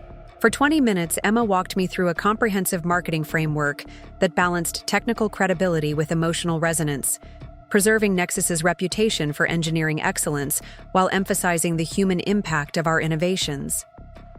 Her approach was sophisticated, nuanced, and surprisingly aligned with the company's values. This is extremely well done, I admitted when she finished. You've grasped the essence of what we're trying to accomplish in a way most marketing consultants haven't. Emma's face lit up with genuine pleasure at the compliment. Really? I was worried it might seem superficial compared to your technical depth. Not at all. You've identified exactly the communication gap we've struggled with. I pointed to her slide showing a dual-track messaging strategy. This approach resonates with our philosophy, maintaining technical integrity while expanding our reach. I'm relieved you think so, she said, sitting down across from me. I wanted to offer something of value to make up for my disrespect. You don't need to earn your way back into my good graces with professional services, I said firmly, though I genuinely appreciate the quality of your thinking. Emma looked slightly abashed. I know it might seem that way, but this isn't just about making amends. Once I understood what you're building, I got excited about it professionally. Nexus is doing something genuinely meaningful in healthcare. The sincerity in her voice suggested this wasn't merely strategic relationship repair, but authentic engagement with my company's mission. The realization shifted something in my perception of her, from Jason's status-conscious wife to a thoughtful professional with her own insights and values. If you're serious about this approach, I said, making a spontaneous decision, I'd like to share it with Catherine Wilson and our marketing team, with your permission, of course. Emma's eyes widened. You'd want to use my ideas? They're good ideas that align with our vision, I said simply, and they've come at precisely the right moment as we prepare for national expansion.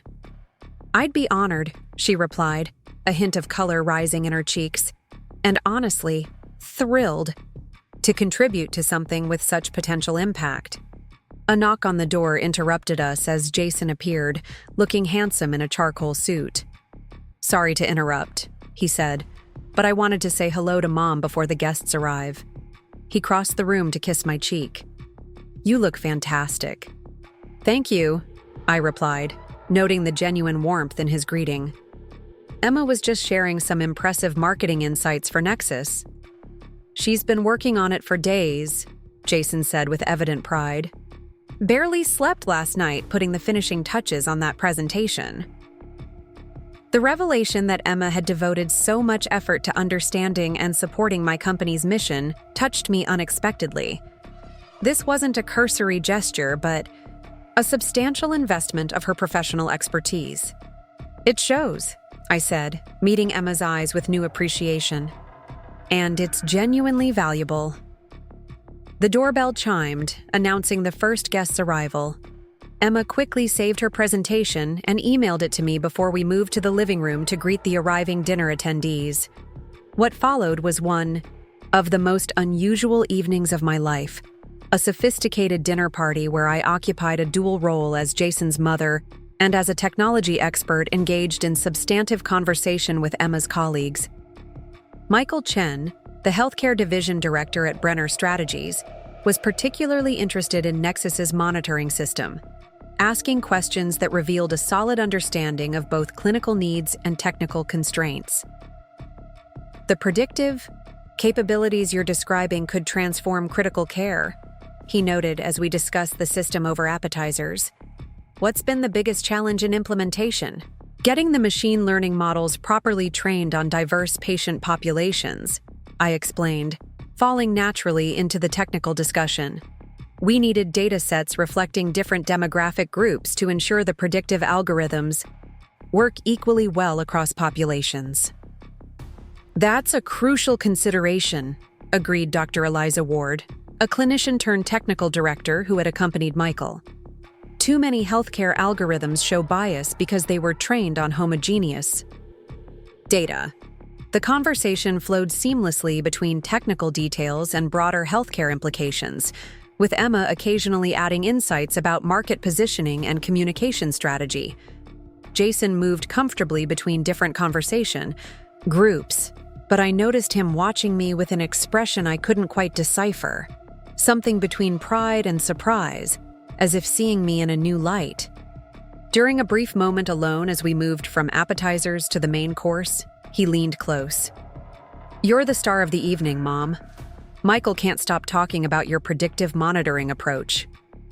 "He's knowledgeable," I acknowledged. "I'm impressed by the caliber of Emma's colleagues." "I'm impressed by my mother," Jason replied with unexpected earnestness. "Watching you discuss complex technical concepts with such authority, it's making me realize how much I've taken your brilliance for granted all these years." His comment caught me off guard. "You've always known what I do for a living." "Known, yes, but not understood, not appreciated." He shook his head slightly. "I've been seeing you through such a limited lens." Before I could respond, Emma called everyone to the dining table, where she'd arranged the seating to facilitate continued professional connections, placing me between Michael and Dr. Ward, with Emma and Jason across from us. As dinner progressed, I found myself engaged in one of the most stimulating technical discussions I'd had outside of industry conferences. Michael and Dr. Ward asked insightful questions about Nexus's technology, while two of Jason's architectural colleagues contributed perspectives on healthcare facility design that I found unexpectedly relevant to our implementation challenges. "The problem with most medical technology," observed Dr. Ward as we discussed hospital adoption barriers, "is that it's designed with insufficient attention to the physical environment and workflow realities.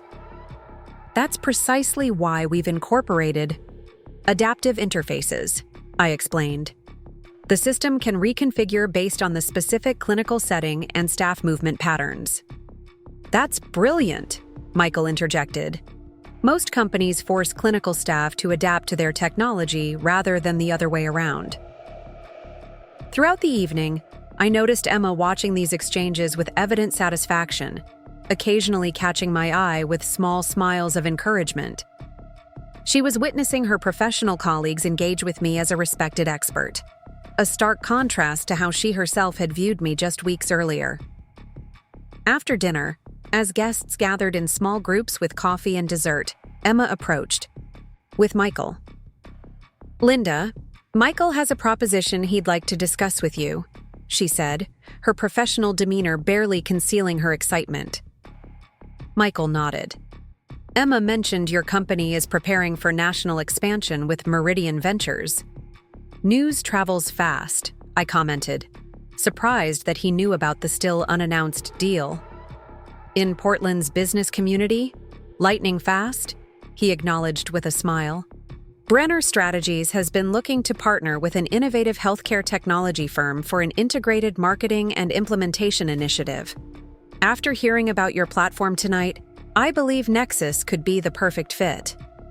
We typically work with technology partners at a much larger scale, I noted, though I was intrigued by the possibility. Scale isn't always synonymous with innovation, Michael countered. What Nexus offers is exactly the kind of transformative technology our healthcare clients are seeking. Sophisticated capabilities with a clear impact on patient outcomes. I'm flattered by your interest, I said carefully, but we're still finalizing our partnership with Meridian and determining our growth strategy. Of course, he nodded understandingly. But I'd like to continue the conversation once your deal is announced. Perhaps we could meet next week to discuss possibilities? I'd be open to that, I agreed, genuinely interested in exploring the connection. Emma, who had been listening intently, added, I could facilitate the initial discussions if that would be helpful. The offer reflected her new understanding of my professional identity, no longer presuming I needed her help navigating business relationships, but offering her specific expertise as a colleague might. That would be valuable, I acknowledged. Your insights on their marketing approach would give us useful context. As Michael moved away to rejoin other guests, Emma lingered, her expression thoughtful. What? I asked, noting her hesitation. I was just thinking how differently this evening has unfolded compared to what I would have imagined 2 weeks ago, she admitted. Watching you discuss complex technical concepts with my colleagues, seeing their genuine respect for your expertise. She shook her head slightly. I have so much to learn from you, Linda. Not just about technology, but about making assumptions and missing the depth in people. Her candor touched me. We all have blind spots, Emma. I've had my own about you. Me? She looked genuinely surprised. I saw you primarily as status-conscious and superficial, I admitted. I didn't appreciate the intelligence and professional depth behind the polished exterior. Emma laughed softly. Well, I am status-conscious, and I do care about appearances more than you do. But there's more to me than that. Just as there's more to me than practical shoes and technical knowledge, I replied with a smile. Our exchange was interrupted by Jason announcing espresso and dessert in the living room. But something had shifted between us, a mutual recognition that transcended both family obligation and professional respect, approaching genuine connection. As the evening wound down and guests began departing around 11, I found myself in a small conversation group with Jason, Emma, Michael, and Dr. Ward, discussing the potential integration of architectural design principles into healthcare. Technology implementation. The physical environment shapes behavior so fundamentally, Jason was explaining, his architectural expertise evident in his articulate observations. Yet most technology systems are designed without consideration for the spaces they'll occupy. That's changing with embedded sensors and ambient computing, I noted. But you're right that there's still a significant gap between architectural planning and technology implementation. You two should write a paper on this, suggested Dr. Ward. The mother-son perspective spanning architecture and technology design would offer a unique viewpoint. Jason looked at me with sudden interest. That's not a bad idea. We've never collaborated professionally before. The suggestion caught me by surprise. Despite our respective professional successes, Jason and I had always kept our work lives entirely separate, partly by circumstance, partly by unspoken agreement. It could be interesting, I acknowledged, finding myself genuinely intrigued by the possibility of a professional collaboration with my son. More than interesting, Emma added with enthusiasm. It could be groundbreaking. Human-centered design, principles applied to healthcare technology implementation, combining architectural and engineering perspectives. Michael nodded in agreement. If you do pursue it, Brenner would be interested in featuring such research in our healthcare innovation series. After the last guests departed shortly before midnight, Jason, Emma, and I found ourselves in their kitchen processing the evening as Emma arranged leftover desserts onto a plate. "That went even better than I'd hoped," Emma admitted, passing me a small slice of chocolate torte. "Michael was genuinely impressed by your technology. He rarely shows that much interest in potential partners." "Your colleagues are surprisingly knowledgeable," I acknowledged. "Especially Dr. Ward. Her clinical background gives her a perspective most technical directors lack. And your mother is being modest," Jason told Emma as he poured us each a small glass of dessert wine. "Michael told me he hasn't been this excited about a healthcare technology in years." I accepted the wine, feeling a pleasant exhaustion that came from sustained intellectual engagement rather than social strain.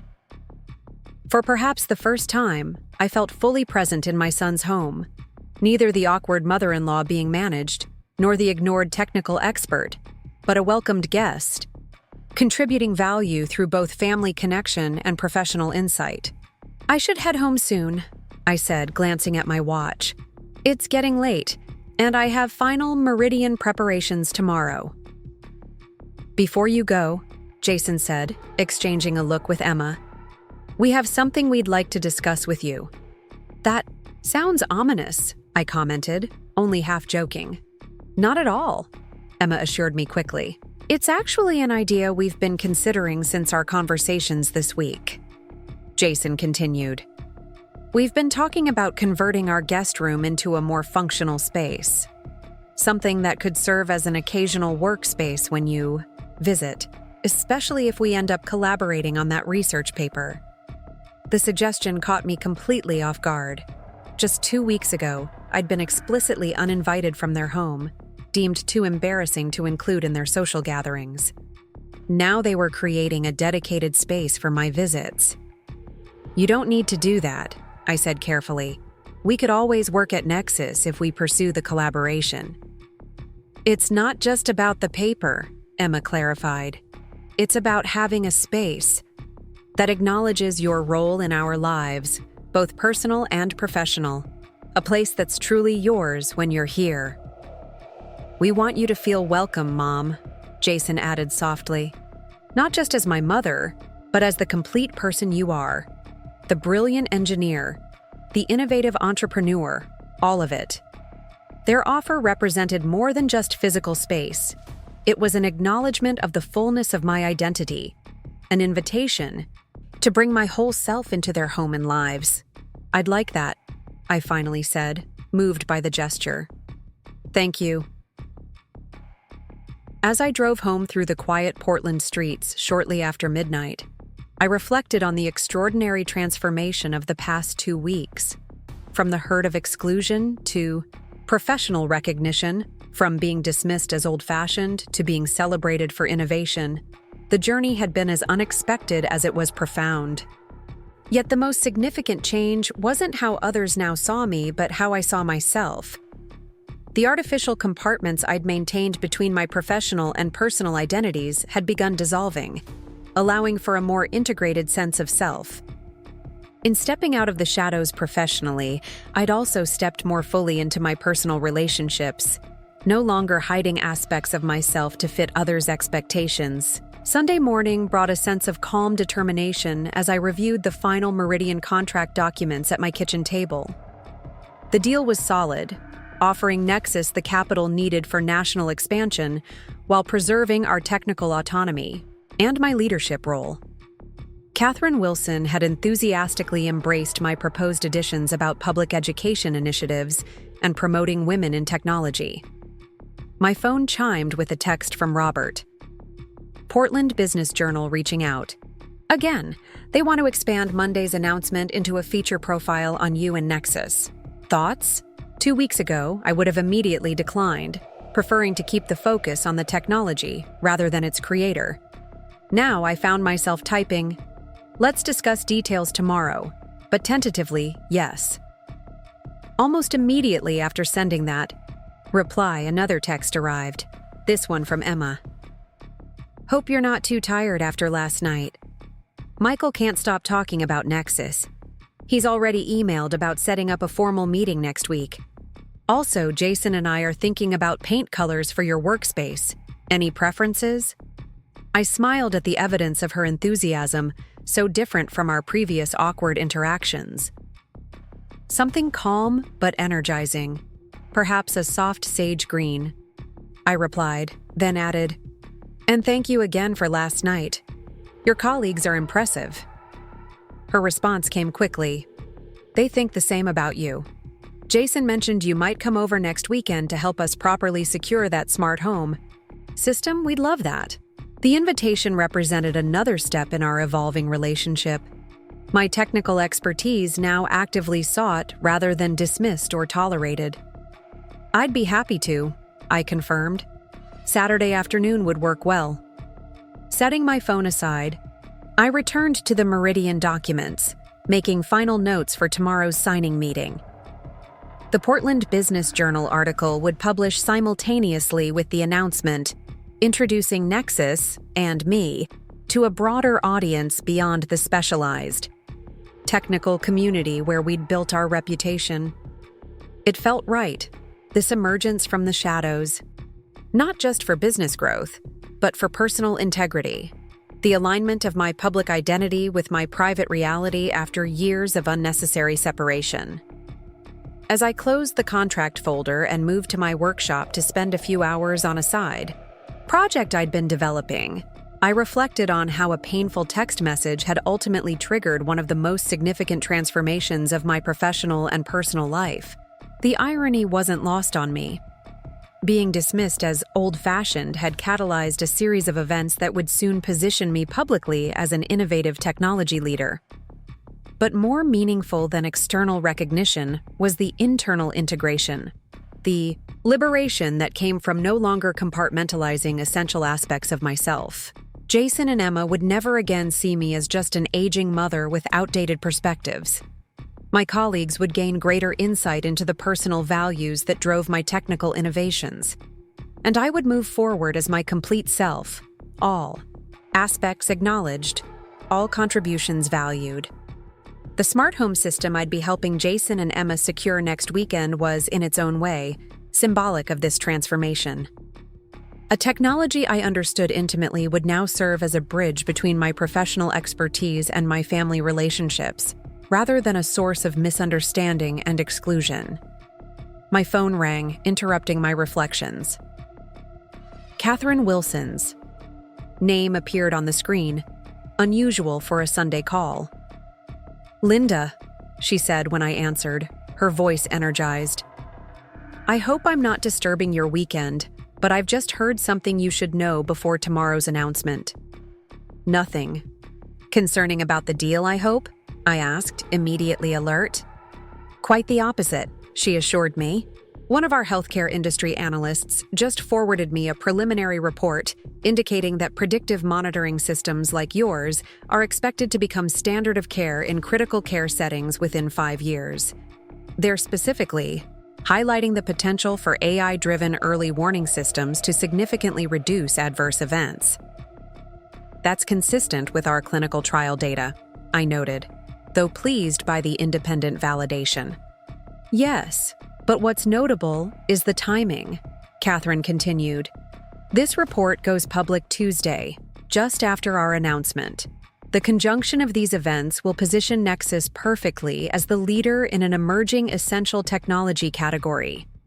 The news was certainly positive from a business perspective, potentially accelerating our adoption timeline and strengthening our market position.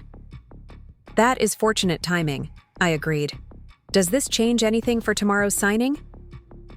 "Not the fundamentals," Catherine replied. "But I'd like to discuss adjusting our public messaging to highlight how Nexus is ahead of this industry shift. Would you be available for a call with our communications team this afternoon?" "Of course," I agreed, already thinking through the implications. This could particularly strengthen our position with hospital boards and administrators. "Exactly," Catherine said, approval evident in her voice. "This is why Meridian wanted to partner with Nexus, Linda. You've consistently anticipated healthcare technology needs before the market fully recognized them." After we ended the call, I found myself smiling at another layer of irony. While I'd been focused on personal vindication and relationship repair, external events were conspiring to enhance the professional recognition that had initially seemed so important to me. Yet somehow, that external validation now felt secondary to the more meaningful changes in my relationships with Jason and Emma. Being seen accurately by those closest to me, having my whole self acknowledged and respected, had become more significant than industry recognition or financial success. As I returned to my workbench, I realized that Monday's announcement would indeed mark the beginning of a new chapter for Nexus Solutions. But the more profound transformation had already occurred, in restored family connections, in newfound mutual respect, and in my own liberation from self-imposed compartmentalization.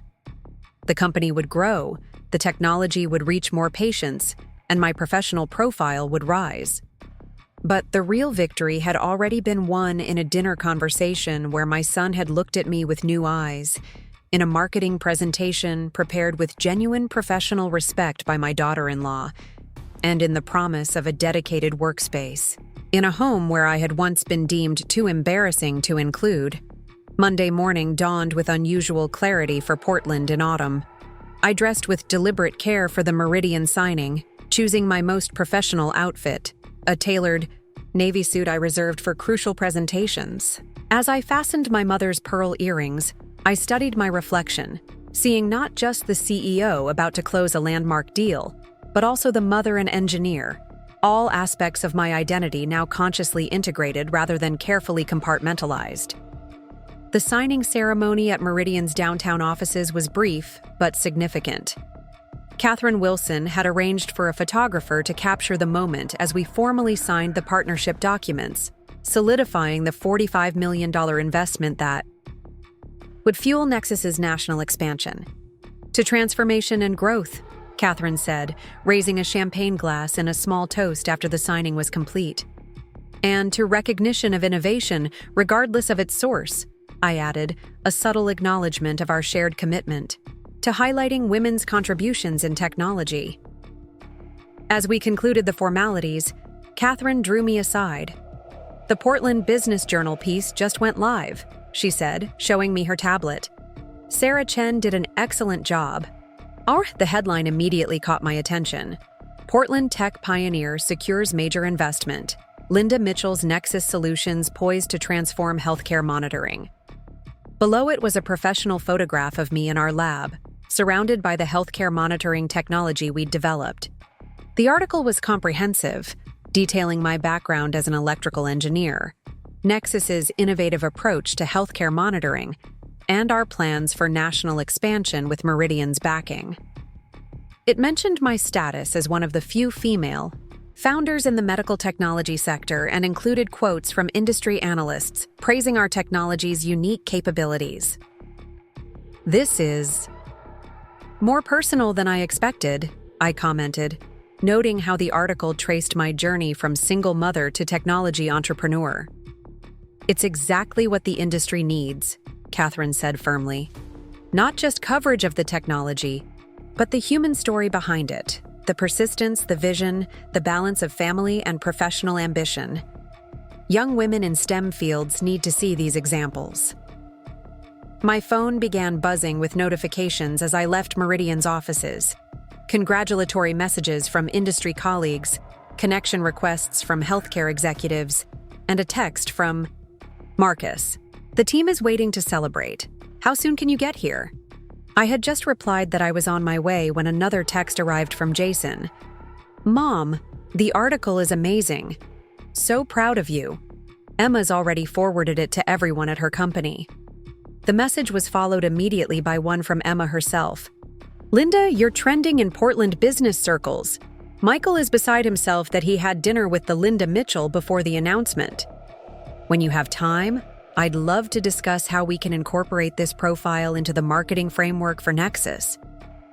Their enthusiasm warmed me in a way the professional recognition alone couldn't match.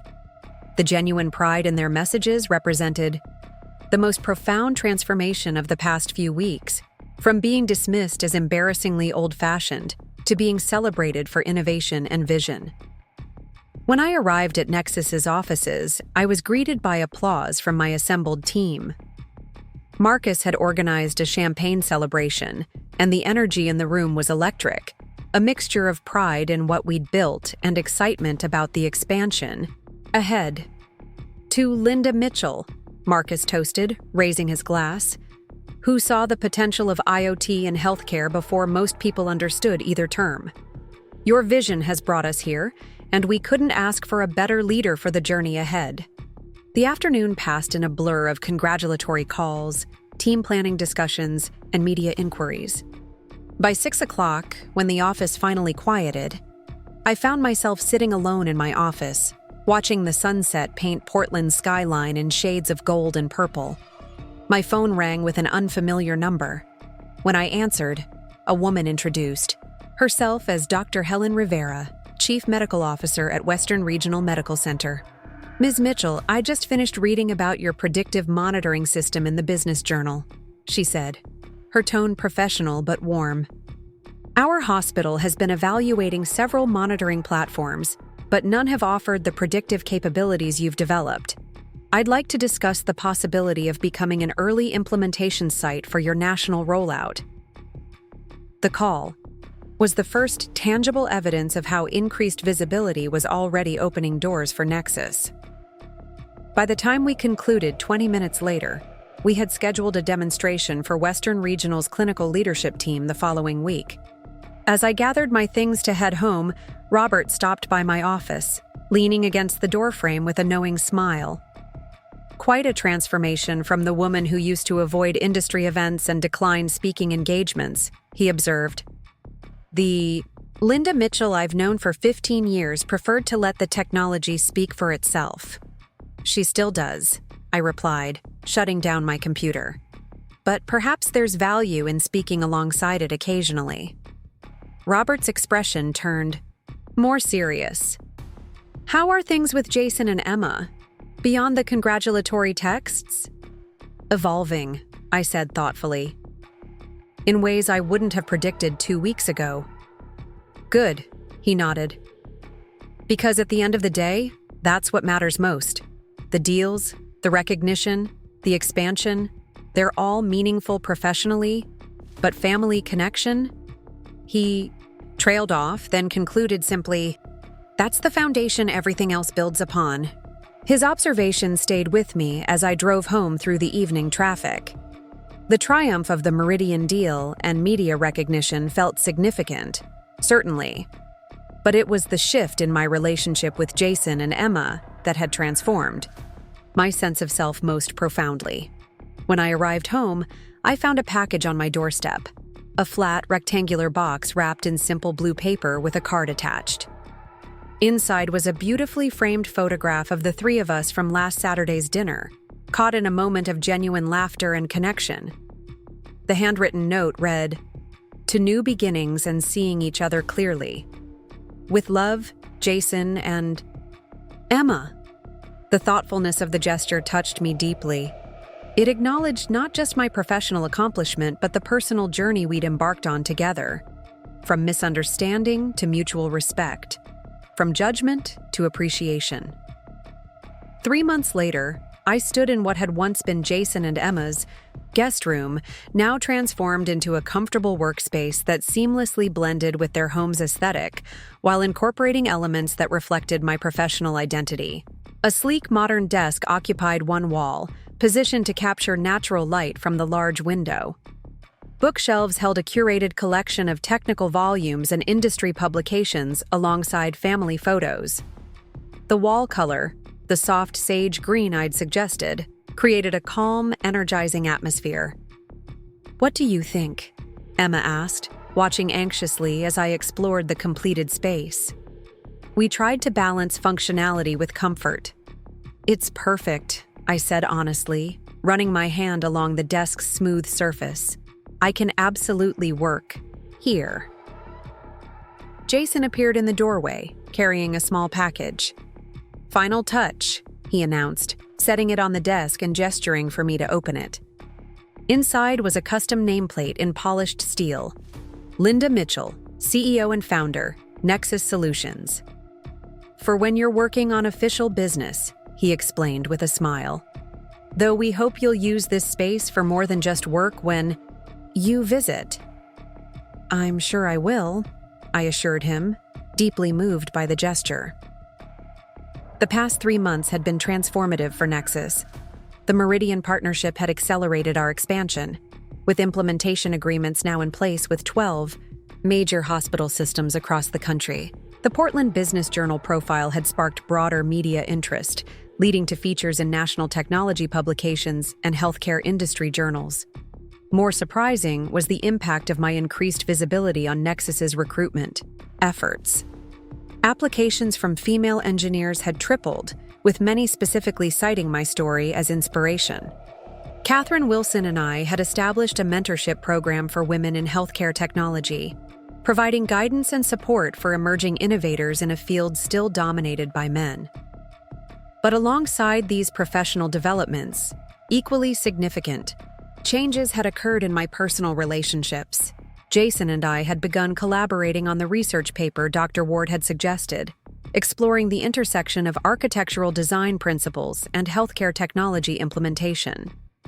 The project had created a new dimension to our relationship, a professional respect that complemented our family bond. Even more unexpected was my evolving connection with Emma. What had begun as an awkward apology had developed into genuine friendship and occasional professional collaboration. Her marketing insights had proven valuable as Nexus refined its communication strategy, and I'd found myself increasingly appreciating her perspective on both business and personal matters. "Michael called again yesterday," Emma mentioned as the three of us settled in the living room with coffee. "Brenner's healthcare division is still hoping to formalize a partnership with Nexus for their hospital clients.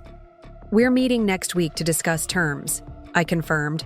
"Marcus thinks their distribution channels could significantly accelerate our implementation timeline. And they're bringing in that clinical research team from Johns Hopkins," Jason added, clearly having been kept in the loop by both Emma and me. Another small but meaningful change in our family dynamic. "Enough shop talk," Emma declared with a smile. "Linda, Jason mentioned you're thinking about renovating your home workshop? I have some design ideas that might integrate your technical needs with better ergonomics." The easy flow of conversation, moving between professional matters and personal concerns, reflected our new normal. A relationship where all aspects of our identities were acknowledged and respected. Later that afternoon, as I helped Jason troubleshoot an issue with their smart home system, a task that now prompted collaborative problem-solving rather than condescension, Emma approached with a hesitant expression. "There's something I've been wanting to ask you," she said, sitting beside me as I reconnected a sensor panel. "Would you consider speaking at Brenner's Women in Business Symposium next month? They're focusing on female leadership in traditionally male-dominated industries, and your journey from single mother to technology innovator would be incredibly inspiring." 6 months ago, I would have immediately declined such an invitation, preferring to remain behind the scenes. Now, I found myself genuinely considering it. "What kind of presentation did you have in mind?" I asked. Emma's face lit up at my openness to the idea. "A keynote address about your experience developing healthcare technology while raising Jason alone, the challenges you've overcome, your perspective on innovation at different life stages." "That sounds suspiciously like a personal story rather than a technical presentation," I observed with a raised eyebrow. "Because people need both," Emma replied earnestly. "Technical credentials establish expertise, but personal narratives create connection and inspiration. Your story matters, Linda. Not just what you built, but how and why you built it." Her insight struck me as particularly perceptive, another reminder that I'd underestimated her depth, just as she had once underestimated mine. "I'll consider it," I promised, meaning it sincerely. That evening, as we shared dinner in their dining room, I reflected on the extraordinary journey of the past few months. The hurtful text message that had once made me feel invisible and irrelevant had ultimately triggered a cascade of changes, not just in how others perceived me, but in how I presented myself to the world. "You're quiet, Mom," Jason observed, passing me a basket of bread. "Everything okay?" "Just reflecting," I replied with a small smile, "on unexpected transformations." "Speaking of transformations," Emma interjected, exchanging a quick glance. "With Jason, we have some news we wanted to share with you first, before telling anyone else." The subtle shift in her tone immediately caught my attention. "Oh?" Jason reached for Emma's hand, their fingers intertwining on the table's surface. "We're pregnant," he announced, his expression a mixture of joy and nervous excitement. "Due in early summer." The news washed over me in a wave of emotion, happiness for their joy, nostalgia for my own experience of motherhood, and a profound appreciation for being included in this intimate moment of their lives. "That's wonderful," I said warmly, reaching across to squeeze their joined hands. "Truly wonderful news." "We have a favor to ask," Emma continued, an uncharacteristic vulnerability in her expression. "Would you be willing to help us design the nursery? Not just the practical aspects, but incorporating some of your technical expertise for monitoring and security." The request represented something profound, not just practical assistance, but acknowledgement of all I could contribute to their growing family, both as a grandmother and as a technical innovator. "I'd be honored," I replied, meaning it deeply. Later, as Jason walked me to my car, he lingered in the driveway, seeming to want to say something more. "What is it?" I prompted gently. "I've been thinking about how differently things might have turned out," he admitted. "If that article hadn't appeared, if we hadn't been forced to see you as you really are." "We can't know those counterfactuals," I said, drawing on my engineer's perspective. "What matters is where we are now, moving forward with clearer understanding." He nodded, then added softly, "I want our child to know you fully, Mom. Not just as a grandmother, but as the innovative, brilliant person you are. I don't want them making the same mistakes I did, seeing you through such a limited lens." His words touched something deep within me, the recognition that this transformation wasn't merely personal, but potentially generational, changing how my grandchild would understand women's capabilities and contributions. "They'll know me," I assured him, "all of me. And that's a gift we all deserve, to be seen completely, without limitation or presumption." As I drove home through the quiet Portland evening, I reflected on the journey that had brought me here. A painful text message had triggered a cascade of revelations and reconnections. A company I'd built quietly over decades had stepped into the spotlight, its value finally recognized beyond our specialized industry niche. And most importantly, relationships that had been strained by misperception had transformed into connections of genuine understanding and respect. Being dismissed as old-fashioned had ultimately led to a fuller expression of who I truly was, not just professionally, but in all aspects of my life. The compartments I'd maintained between my identities as mother, engineer, and entrepreneur had dissolved, allowing for an integration that felt both liberating and long overdue. The road ahead held new challenges and opportunities, expanding Nexus nationally, mentoring the next generation of women in technology, and embracing my future role as a grandmother. But I would navigate that road as my complete self, no longer hiding aspects of my identity to fit others' expectations or misconceptions. As I pulled into my driveway, my phone chimed with a final text from Emma. "Thank you for today, for everything. We're so fortunate to have you in our lives, all of you, exactly as you are." The message captured the essence of our transformation, from judgment to appreciation, from limitation to possibility.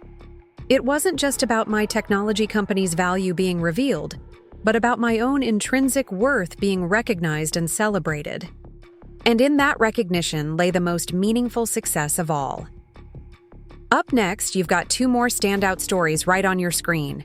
If this one hit the mark, you won't want to pass these up. Just click and check them out.